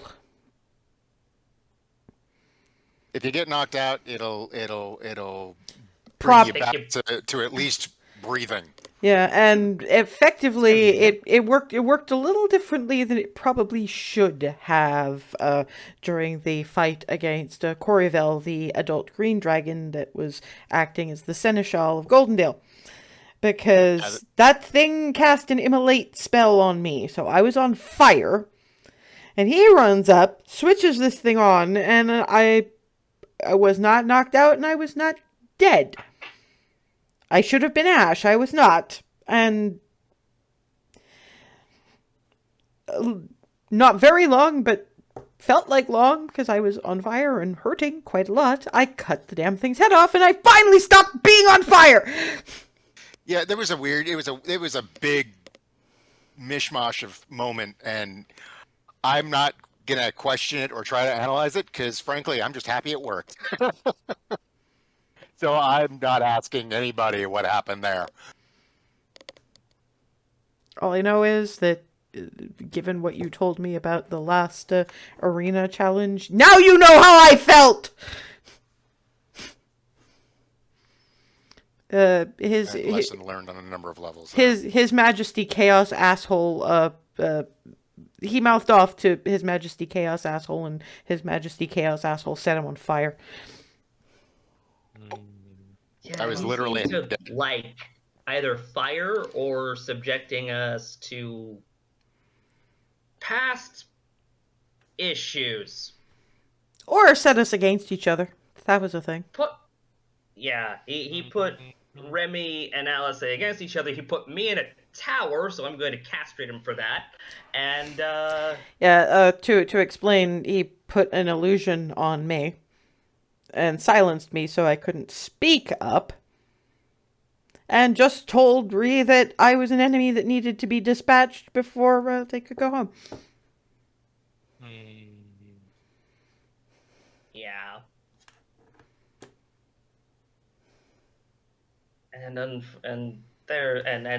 Archfey illusions are powerful. But to be fair, Clarity Ree has just Ree has a way around that kind of thing now. yeah. I got her this little pyramid thing that glows if it's within 15 feet of an illusion. Yeah, that was a good purchase. And just for further explanation of this Archfey illusionary nonsense, Clarity has just a portion of that because of being attached to her ladyship of Whimsy, and that's already shenanigans in a limitless form. And that's just a little smidge. So between that power and creativity, the whole Archfey though. Anyway, that's that thing. Anything else? I mean, God, there's so many things. There will always probably be forever many things. Yes, but let's get at least some of the list cleared out. You, Bardman, what the fuck is up with your soul?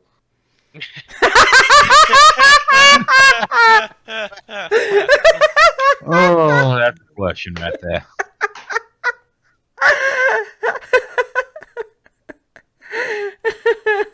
At which point, it's somewhere deep within Darvin, there's a certain amount of, excuse me?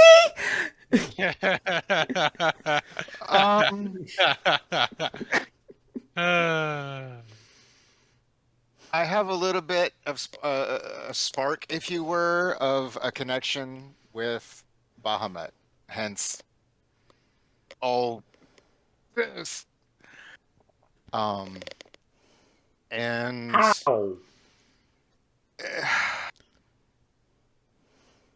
Bahamut is a god.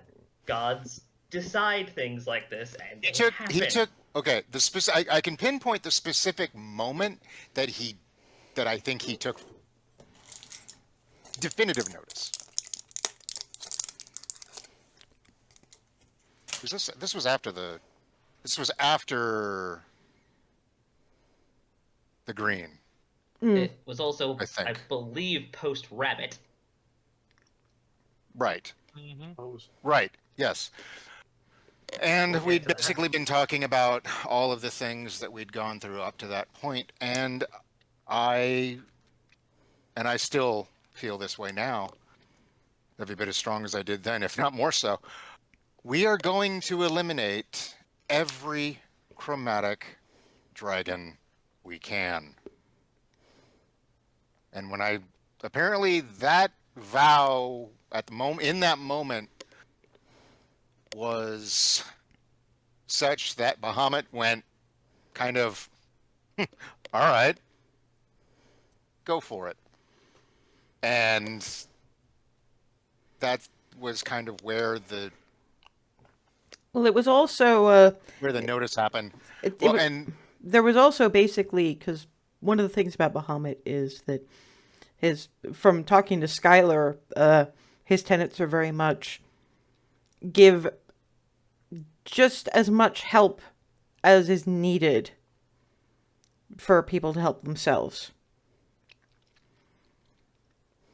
He started to be more self-reliant and also not...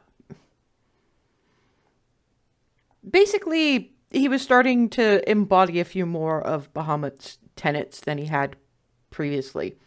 Because previously he was dilettante noble boy.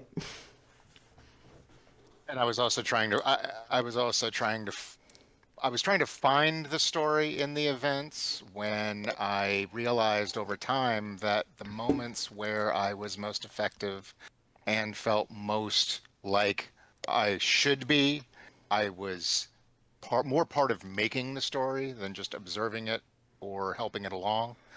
Uh, Essentially, bards have what they call colleges, not actual places of study per se, just more of what they focus on. Yeah, Them focus on... mine's, by the way, is the College of Swords. They call us blades. We're a little... Some places find us a little iffy because we're much the more martial type of sword dancer bard. But I started out life as more of a lore bard, all about the information and getting it from point A to point B and, spreading the stories and such. And that... You don't quite have the finesse with words for that. Exactly. I never really did. But at the time, it was sort of like, I thought that's what a bard should be. Heseltine. Mm-hmm. It wasn't you, it was Heseltine. Yeah, that too.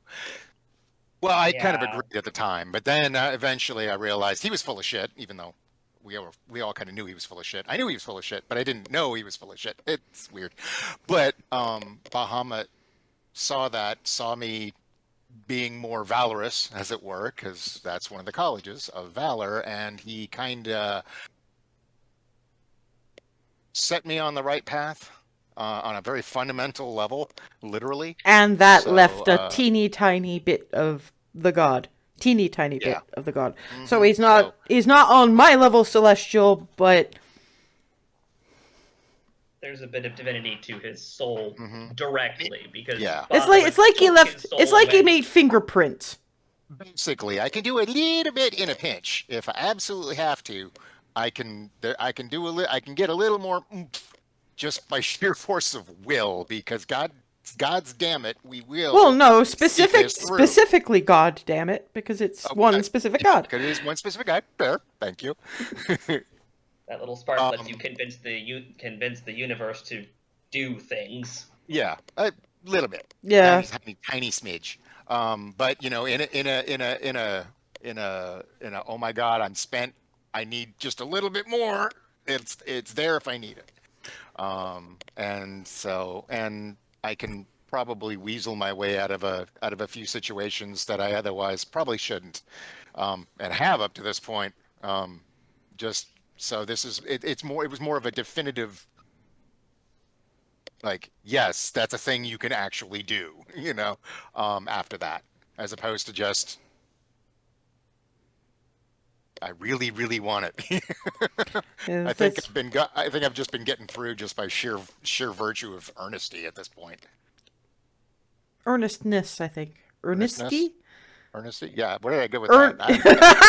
I think I was trying to combine honesty and earnesty, and I'm like, and earnest, and I didn't quite Earnestness. right. Yeah, earnestness. Thank you. Blah, blah, blah. Sorry. Anyway, moving on down the So- list. Yeah, moving on. Moving on. That's me. I have a bunch of shit I have to cross out now.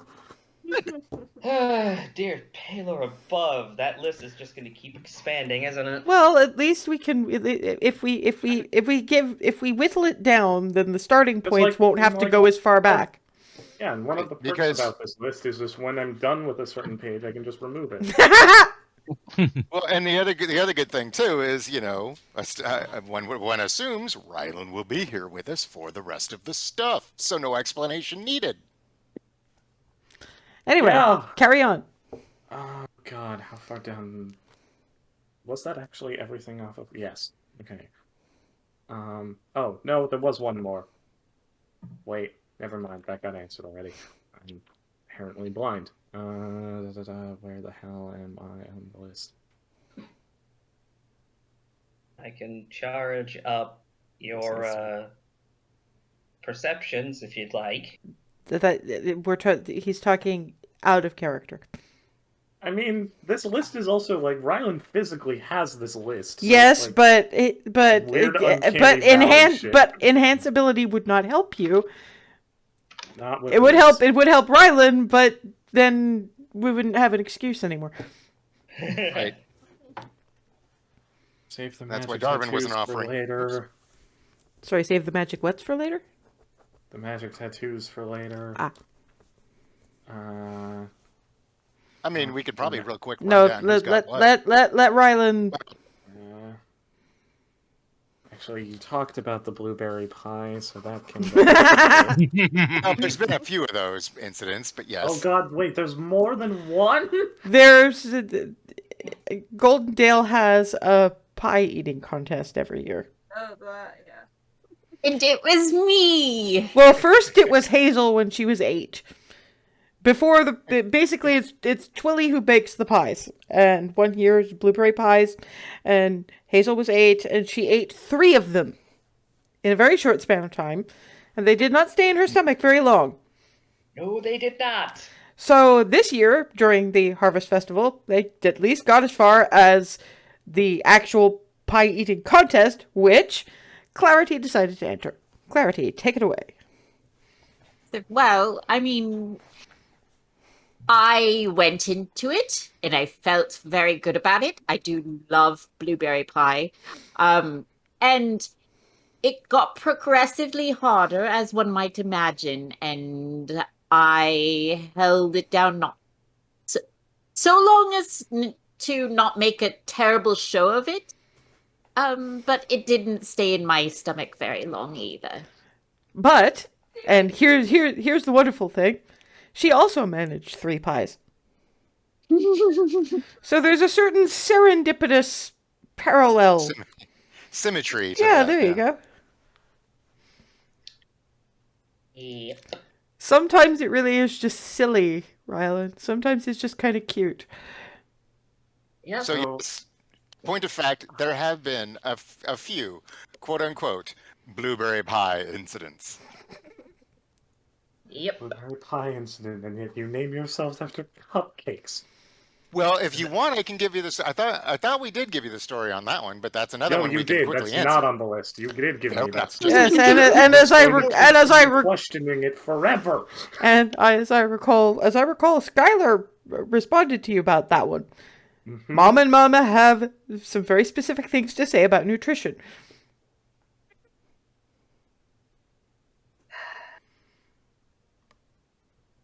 All of you. Carrying on. Yes.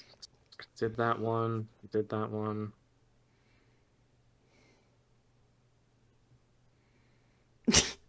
Hang on, I have to go back in time in my own brain as to why I wrote the phrase magic mace machine. Blenders.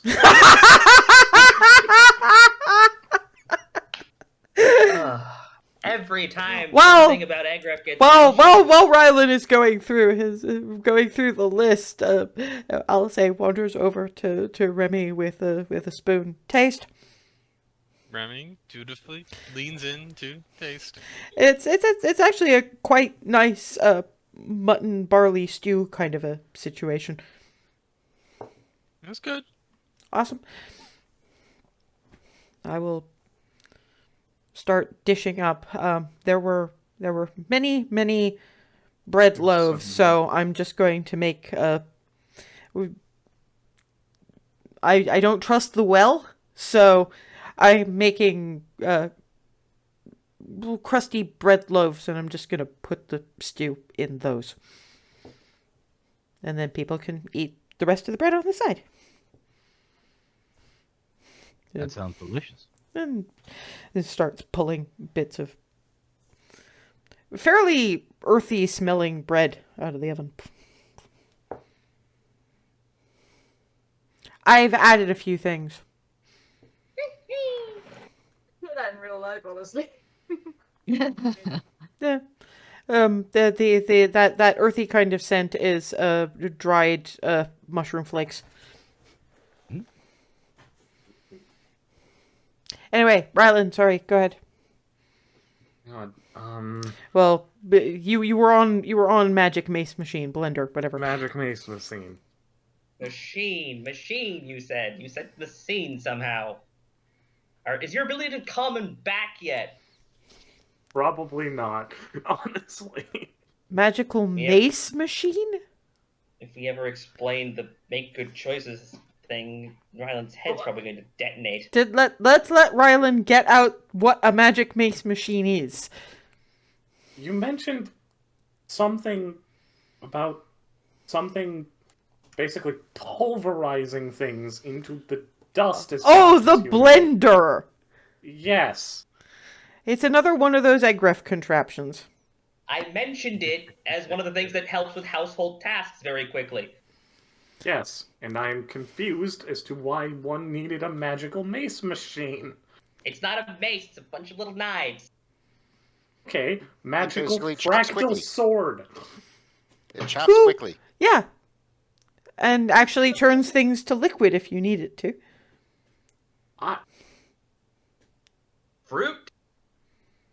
It's Vegetables? basically just just more liquidy jam. That's really good, actually. It's a fancy cooking utensil. The next time we go to Belarus and see Ree's parents, I think Corey bought a Yes. blender. Yes, did. We kind of they were kind of set loose in terms of getting things from Egref to help with their. Yeah, Corey did, however, make sure she asked what they did before she bought anything. Be wise. Yes, yes. Very That is Yep. sure. right. That sounds... Same reason I asked about the toaster, because I was going to get all of the little pastries, but didn't have any way of. I didn't understand how they were cooked or whatever it was they were supposed to do with them. Only in Agrif do you have to ask how pastry works. Exactly. And Alice is They just put it putting in a down. toaster. Yeah, and Alice is putting down basically Thank a you. little bread bowl. Well, sort of bread trenchers kind of thing with the mutton stew in. I'll bring some to the those three while we're still answering Rylan questions. So, does that answer your blender query? Yes, it does. Amazingly, we're actually almost caught up to the present.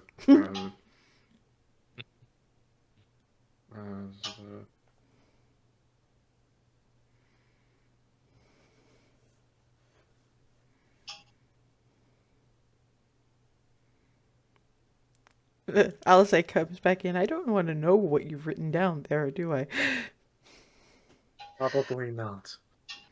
And takes a little container out of her belt pouch. And taps in a couple of things. Burn lichen? Anybody? Please. A little bit, please. Yes, and just she makes sure to tap a little bit into Rylan's and Darvin's and lets Hazel and Clarity fend for themselves. Just sort of going, just leave me some.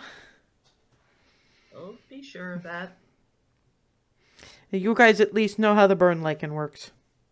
Mm-hmm.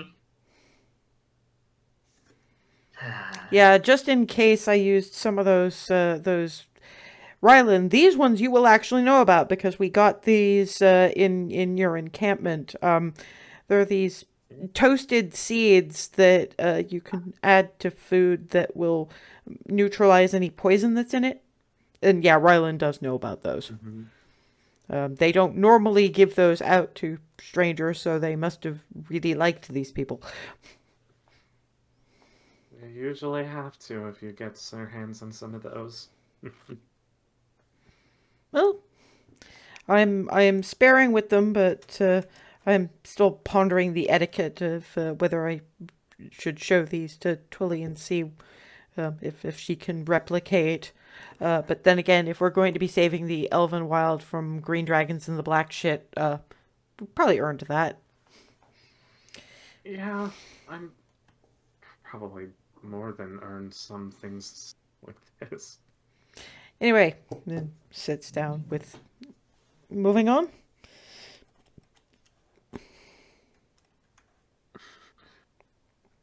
I think I have lost the plot halfway through writing this. Okay, what does it... What it is? Yeah, what does it say? This is not English. I'm trying to decipher my own fucking handwriting. Oh. Yep. Out To of the next character, one. out of character, this is probably where I'd be like, "Hey, Clarity, comprehend languages." She's already proven that it doesn't work on bad handwriting. Well, that's true. That's right. That's right. Yes, I know I'm apparently owed Egrif. Did we tell you about the play? Oh boy. Oh dear. Oh, Eventually. boy. What's English windows? I'd rather No, Rylan you hear have about not. I'd rather Rylan hear about the play from us than Yeah. actually And find. discover it. Yeah, because point. I just want to make sure that nobody actually ever wants to see the thing. Although, given the royalties we got, I think that an awful lot of people have seen that fucking play. And they're probably going to keep seeing it and adding to it. Yeah, especially given the wedding. Is there a play about you people? Yes. Typically, Mostly gestures in Hazel's direction, gestures in Remy's direction, finishes up sort of. She just gestured to all of her, kind Yeah, of. that clearly kicked something off. Basically,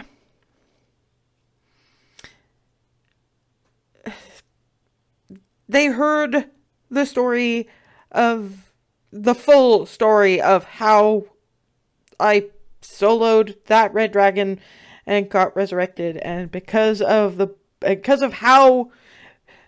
what Rhea offered as a sacrifice, it was apparently taken as this heroic romantic thing, and now it's a play.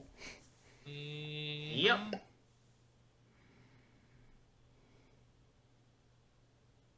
Oh, and there's that, and also people apparently think I am a bunny. Like the Yeah, animal? the rabbit thing. People think I am a bunny who occasionally turns human. At least they did. Now that that's no longer a thing, I don't know if that's still going around. Maybe they think that the bunny earned the right to become a real boy. I mean, there are Stories that kind of jibe with that. That would make sense. plenty of things in various magical schools that could give a creature intelligence enough to do that. Yeah. Did we explain why Darvin turned into a rabbit once a day? No, we did not. Well, remember I mentioned that the five. You remember I mentioned the 5 claws of Bahamut, and I mentioned Crea Bendis. Mm-hmm. Well, And I winced a little. yep. Well, okay. Here is the story as I understand it. And if I miss things because I wasn't there, they can fill in.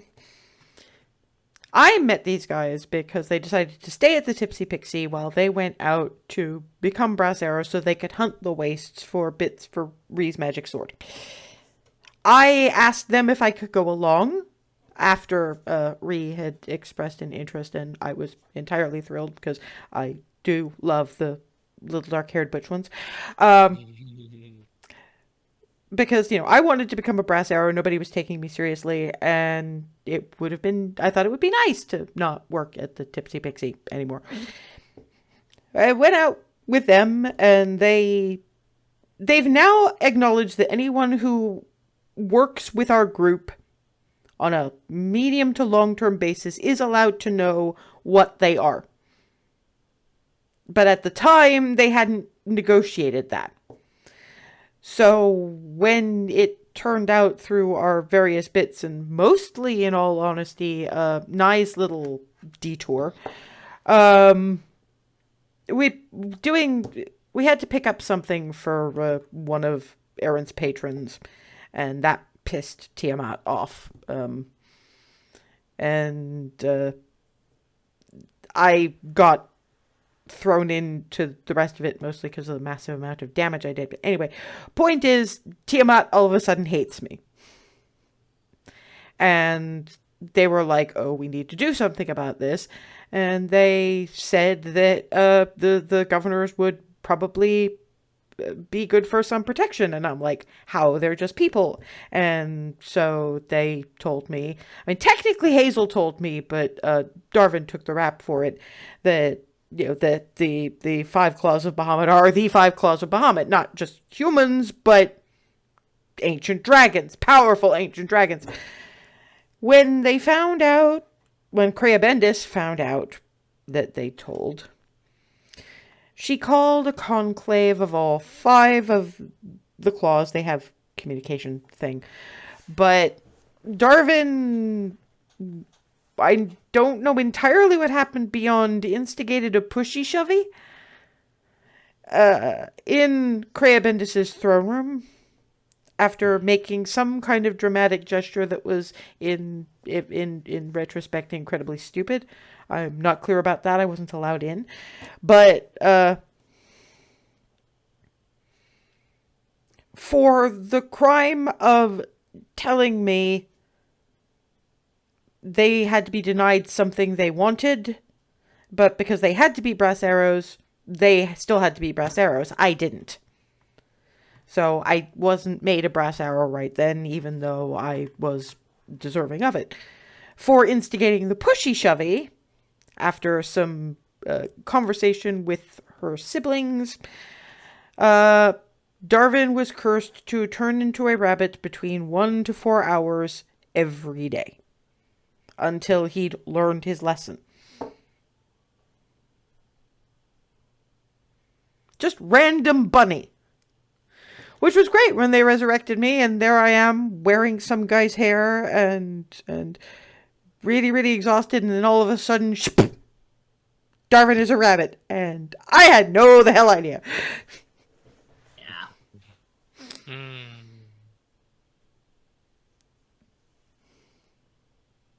A rabbit of all animals. It was. I think some of the stories had already gotten even that far. That at a previous incident, actually, when we met Jaloy, we were turned. I was turned into a rabbit at that point. It's just a shape. Maybe something about your flesh holds the memory of that shapeshift.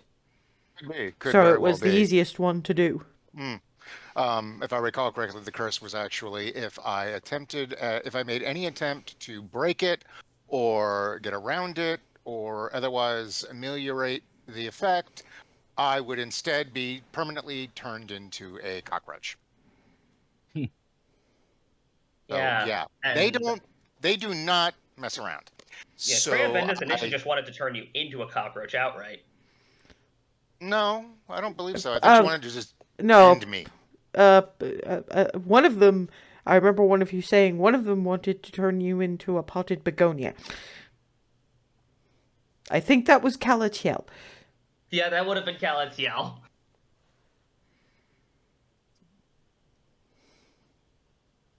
That would have led to Bard become plants, and that was Mobility issues. Yeah.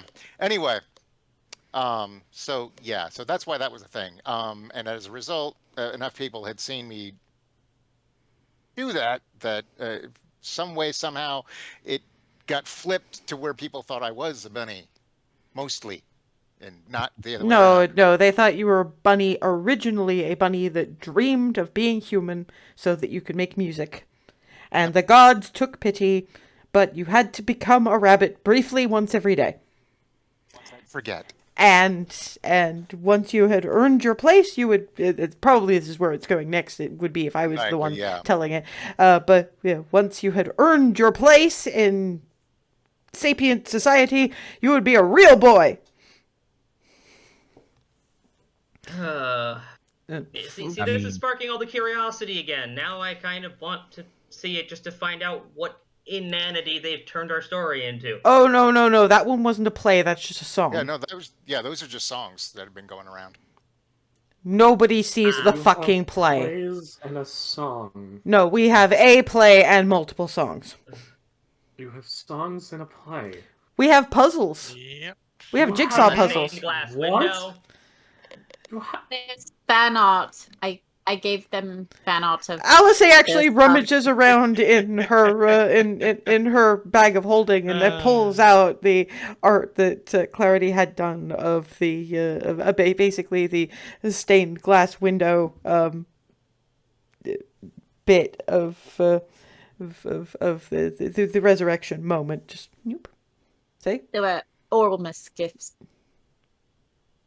Yeah, which reminds me, more thanks necessary for that. I'm gonna sidle over to Clarity again and smooch the bejesus out of her for a couple of seconds. Meanwhile, Flitty is hopping around the table, taking nomphs of food, and looks at Rylan and in Sylvan is just... Eventually, you're part of the stories, and they don't confuse you so much while you're in them. Someday, the big pile of bodies is going to be a story for somebody else to get weirded out over. Yeah. That is probably You don't understand this. This is Sylvan. I do. That is probably one we wouldn't outwardly tell, but yes, you are correct. Oh no, they're going to tell it. The Alisay lady's going to dance it. Because that's what she do.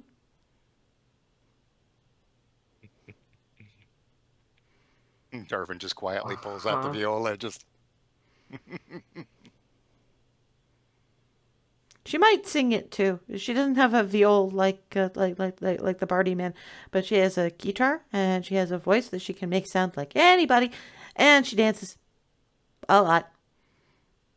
Nomphs a bit of carrot out of Ryland's stew and keeps on bouncing. That is adorable. I'm bouncing. Pretty much. Looks back over at Rylan's shoulder. I take little nomphs from everybody's dinner so that we're all sharing and no one person loses too much of their dinner. Nomphs a bit of onion out of Barnabas's and keeps on going. Lydia is one of the wisest of us. Mm-hmm. As I Lydia quite literally saved my life on at least one occasion. Closer to 2, I seem to remember the Euphoria breath incident. Yep, that was I think the one I was all of us in thinking that of. incident. I think those are stories from later. Probably, yeah, but put it to you this way: we're weird, but we get shit done. Mm-hmm. And we care. A lot. In summary, you people are absolutely bonkers. Yeah. But we're well-meaning. And in all fairness, they've been a lot more productively bonkers since I joined them. Productively bonkers is still bonkers, I guess. Yeah, but productively bonkers is also still productive. Yep. And then we got clarity Touche. back, and the productivity doubled, and now we've got you, and the productivity is tripling. And Barnabas. And so, to be fair, so is the bonkers. You're just a different flavor of bonkers. We are the adventurous abomination of bonkers. All kinds of. Call yourself that. Well, because we're all different flavors that you wouldn't think go well together, but sometimes do. As Barnabas can clearly attest to, because you ate the whole thing. And to be fair, some mouthfuls you were okay with, Mm-hmm. Yeah. Oh yeah, some of them were Oh, great. Yeah. and that- some of them were the same kind of why would you do that as the kale jelly beans. Oh yeah.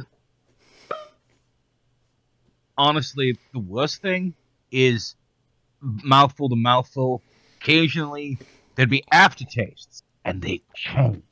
Yeah, I forgot about that. Oh yeah. Oh boy. So you couldn't even like get used to it. It was just like, oh, Mm-hmm. Because they blended. They would blend together and turn into things. It was. Mm-hmm. It was some weird culinary. We will Chemistry. take you to egg. Well, as I recall if I recall correctly, Eggriff's view on cooking is science for hungry people. Yeah, that sounds about right. Sidle over to Rylan, just offer the bag of jelly beans. Yeah, basically they look like kidney beans, but they're very, very bright, different colors. And Said one of them was made of kale. I don't know how much I trust this. some of them are really, Anyway. some of them are really, Some of them are really good, but some I of them mean, are really good. Some of them are kind of strange. They all I taste think I like. could point out a couple of the good ones if I have a look, but the rite of passage is try one first, and then we can point out the ones that work. Right, since you know what, I'm not gonna ask. And now we roll the hand of fate. What color are you picking? So I'm gonna look for just like yellow.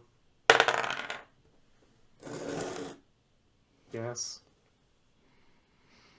You have this really nice but difficult to define, slightly floral undernoted fruity kind of flavor. Hmm. What you technically have is papaya, but you wouldn't know what a papaya is. But this was a nat 20 on the hand of fate, so what you got is gorgeous. Hey!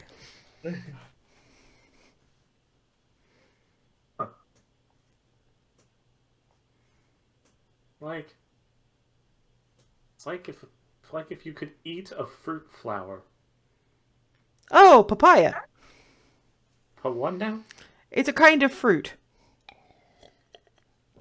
It grows in warmer climates than you're used to. Hazel, you had papayas. Yep, have. And I'm gonna be looking for one of the ones that I was told were good. I think by it was either Lyra or Mom and Mama. You're gonna. Well, first of all, I think it was Lyra because of the true sight. Also, you are going to have to make me an intelligence check because, frankly, that's a memory thing. Natural 20. You remember a few of them. It's finding just the right shade is the problem. I think was this the pumpkin? It was orange. Yeah, so you're just holding up 3 different shades of orange, and you're like, okay, no, this is definitely the right one because it's got those little cinnamon-colored flecks in it. But now I wonder what these 2 are. You know what? I'm wondering what these 2 are. So, Rylan, here's pumpkin pie, and I'm trying one of these. I'll take the other. Take it off. Clarity has this kind of creamy orange flavor, so basically an orange creamsicle kind of thing. Hazel has butternut squash. Raw butternut squash. God. Just kind of staring into the middle distance, just very, I know what very I confused. know what raw butternut squash tastes like. That is not a good feeling. Orange and cream for me. Sort of orange, without anything else. sort of orange and vanilla ice cream, more to the point, because orange juice and cream would go together weird, but this somehow works. Orange and vanilla. It's like what happened back when I was 10, and I just bit into a butternut squash on a dare. With the skin? I tried. The reason that Hazel has this bag, by the way, Barnabas? Sure, why not? No, this is your story. You're why she has that bag. Oralmus gift. Oh, right, yeah. Yeah, it was, looking for almost gifts for everybody. What was the name of that? Out of character. What's the name of the place? Sweet Tooth. Was that place called Sweet Tooth? And, well, with her whole surprise me thing, I saw this, and, like, it couldn't be more perfect if you tried. Oh, And I can there are some see in where there that you bit of don't. logic comes from. No, to be fair, Barnabas doesn't actually know what any of them are. He turned around to the personal shopper and said, "Make me a selection of the weirdest flavors you can find." So he doesn't even know what's in them. That'd be cheating if I knew. Yes, but you just suggested that you did know. Wait, how? Totally by accident. Yeah, because you said I didn't mean to. you said some of the ones in there are ooh, and it sort of suggests to me that found out then. More like I've seen reactions, and I've had a couple. yeah, there's reasons that I have the ones from the sweet shop in Goldendale. I'm good. These are both delicious in several cases and also confusing in a lot of others. So basically, it's another adventurer's abomination, just in jelly bean form. Yeah. A lot of the Honestly, I kind of dare you to just take a random handful and just eat it. What, me? You're probably the only one of us here who would. Screw it. Doing that. Oh God. Then, like, I look at Clarity right as I do it, grin ridiculously, and yo. Does anyone else know how to cure poison? She does. She can do it before she. Yeah. It's not poison, but it's. You're pretty sure there's liver and onions in there somewhere. Cauliflower and cheese, as well as a spicy kind of chocolate and something green that you think you heard called okra once, and this green tea kind of, and it all mixes into this. You don't know what the hell flavor this is, but it's little notes come out now and then, but mostly it's just your taste buds sort of going, what? You okay over there? Yeah, the swallowing makes it kind of worse. Just, like, very much head tilt sideways. How is it? Like, there's a lot of it that I liked, and it worked well, and then there were a couple of bits in there that should have been separate. But it still worked together, but it didn't. I'm pretty sure my mouth is confused. Yeah, that's the Adventurous Abomination, all right. Yep. flavors that bag. Hopefully, you don't repeat my. That's experience. why it's only one little handful, and then she hands Hazel one of the cranberry apple globes. That might help cleanse your palate a bit. Yeah. It takes a little bit, but it helps. I'm just gonna settle back in and just between the comfort of this, I just decided to sidle back over to Claire and just lean because things that make sense to me are Yeah. helping to get rid of this. Yeah, and I left Farida with food, but I'm probably gonna have to haul her out of there and see what is up, because we probably want to send those three to Hearthhome before we start talking about anything particularly serious. It's part of why I went through the list now in the first place. So we send them back. We call Farida, see if she's got any kind of information, and then prep for one last res tomorrow, and hope it's not, because it's still blizzarding out there, and the snow is kind of coming up over the windows. Mm. Thankfully, Legolas has kind of plowed paths, but Out of character, did we do the vault yet? we didn't. But I think that's another thing. We're kind of waiting on everybody to be rezzed and sent someplace safe, just in case. I mean, as far as Alisay could see, there was nothing in there that was dangerous. But better safe than sorry for the civilians. And because we are at that time and we've stalled wonderfully, thank you for bringing out the list. You're welcome. Well, we'll see you That again. was beautiful. We'll see you again in 2 weeks' time, and we might actually start getting in the general direction of plot. Please. Later, guys.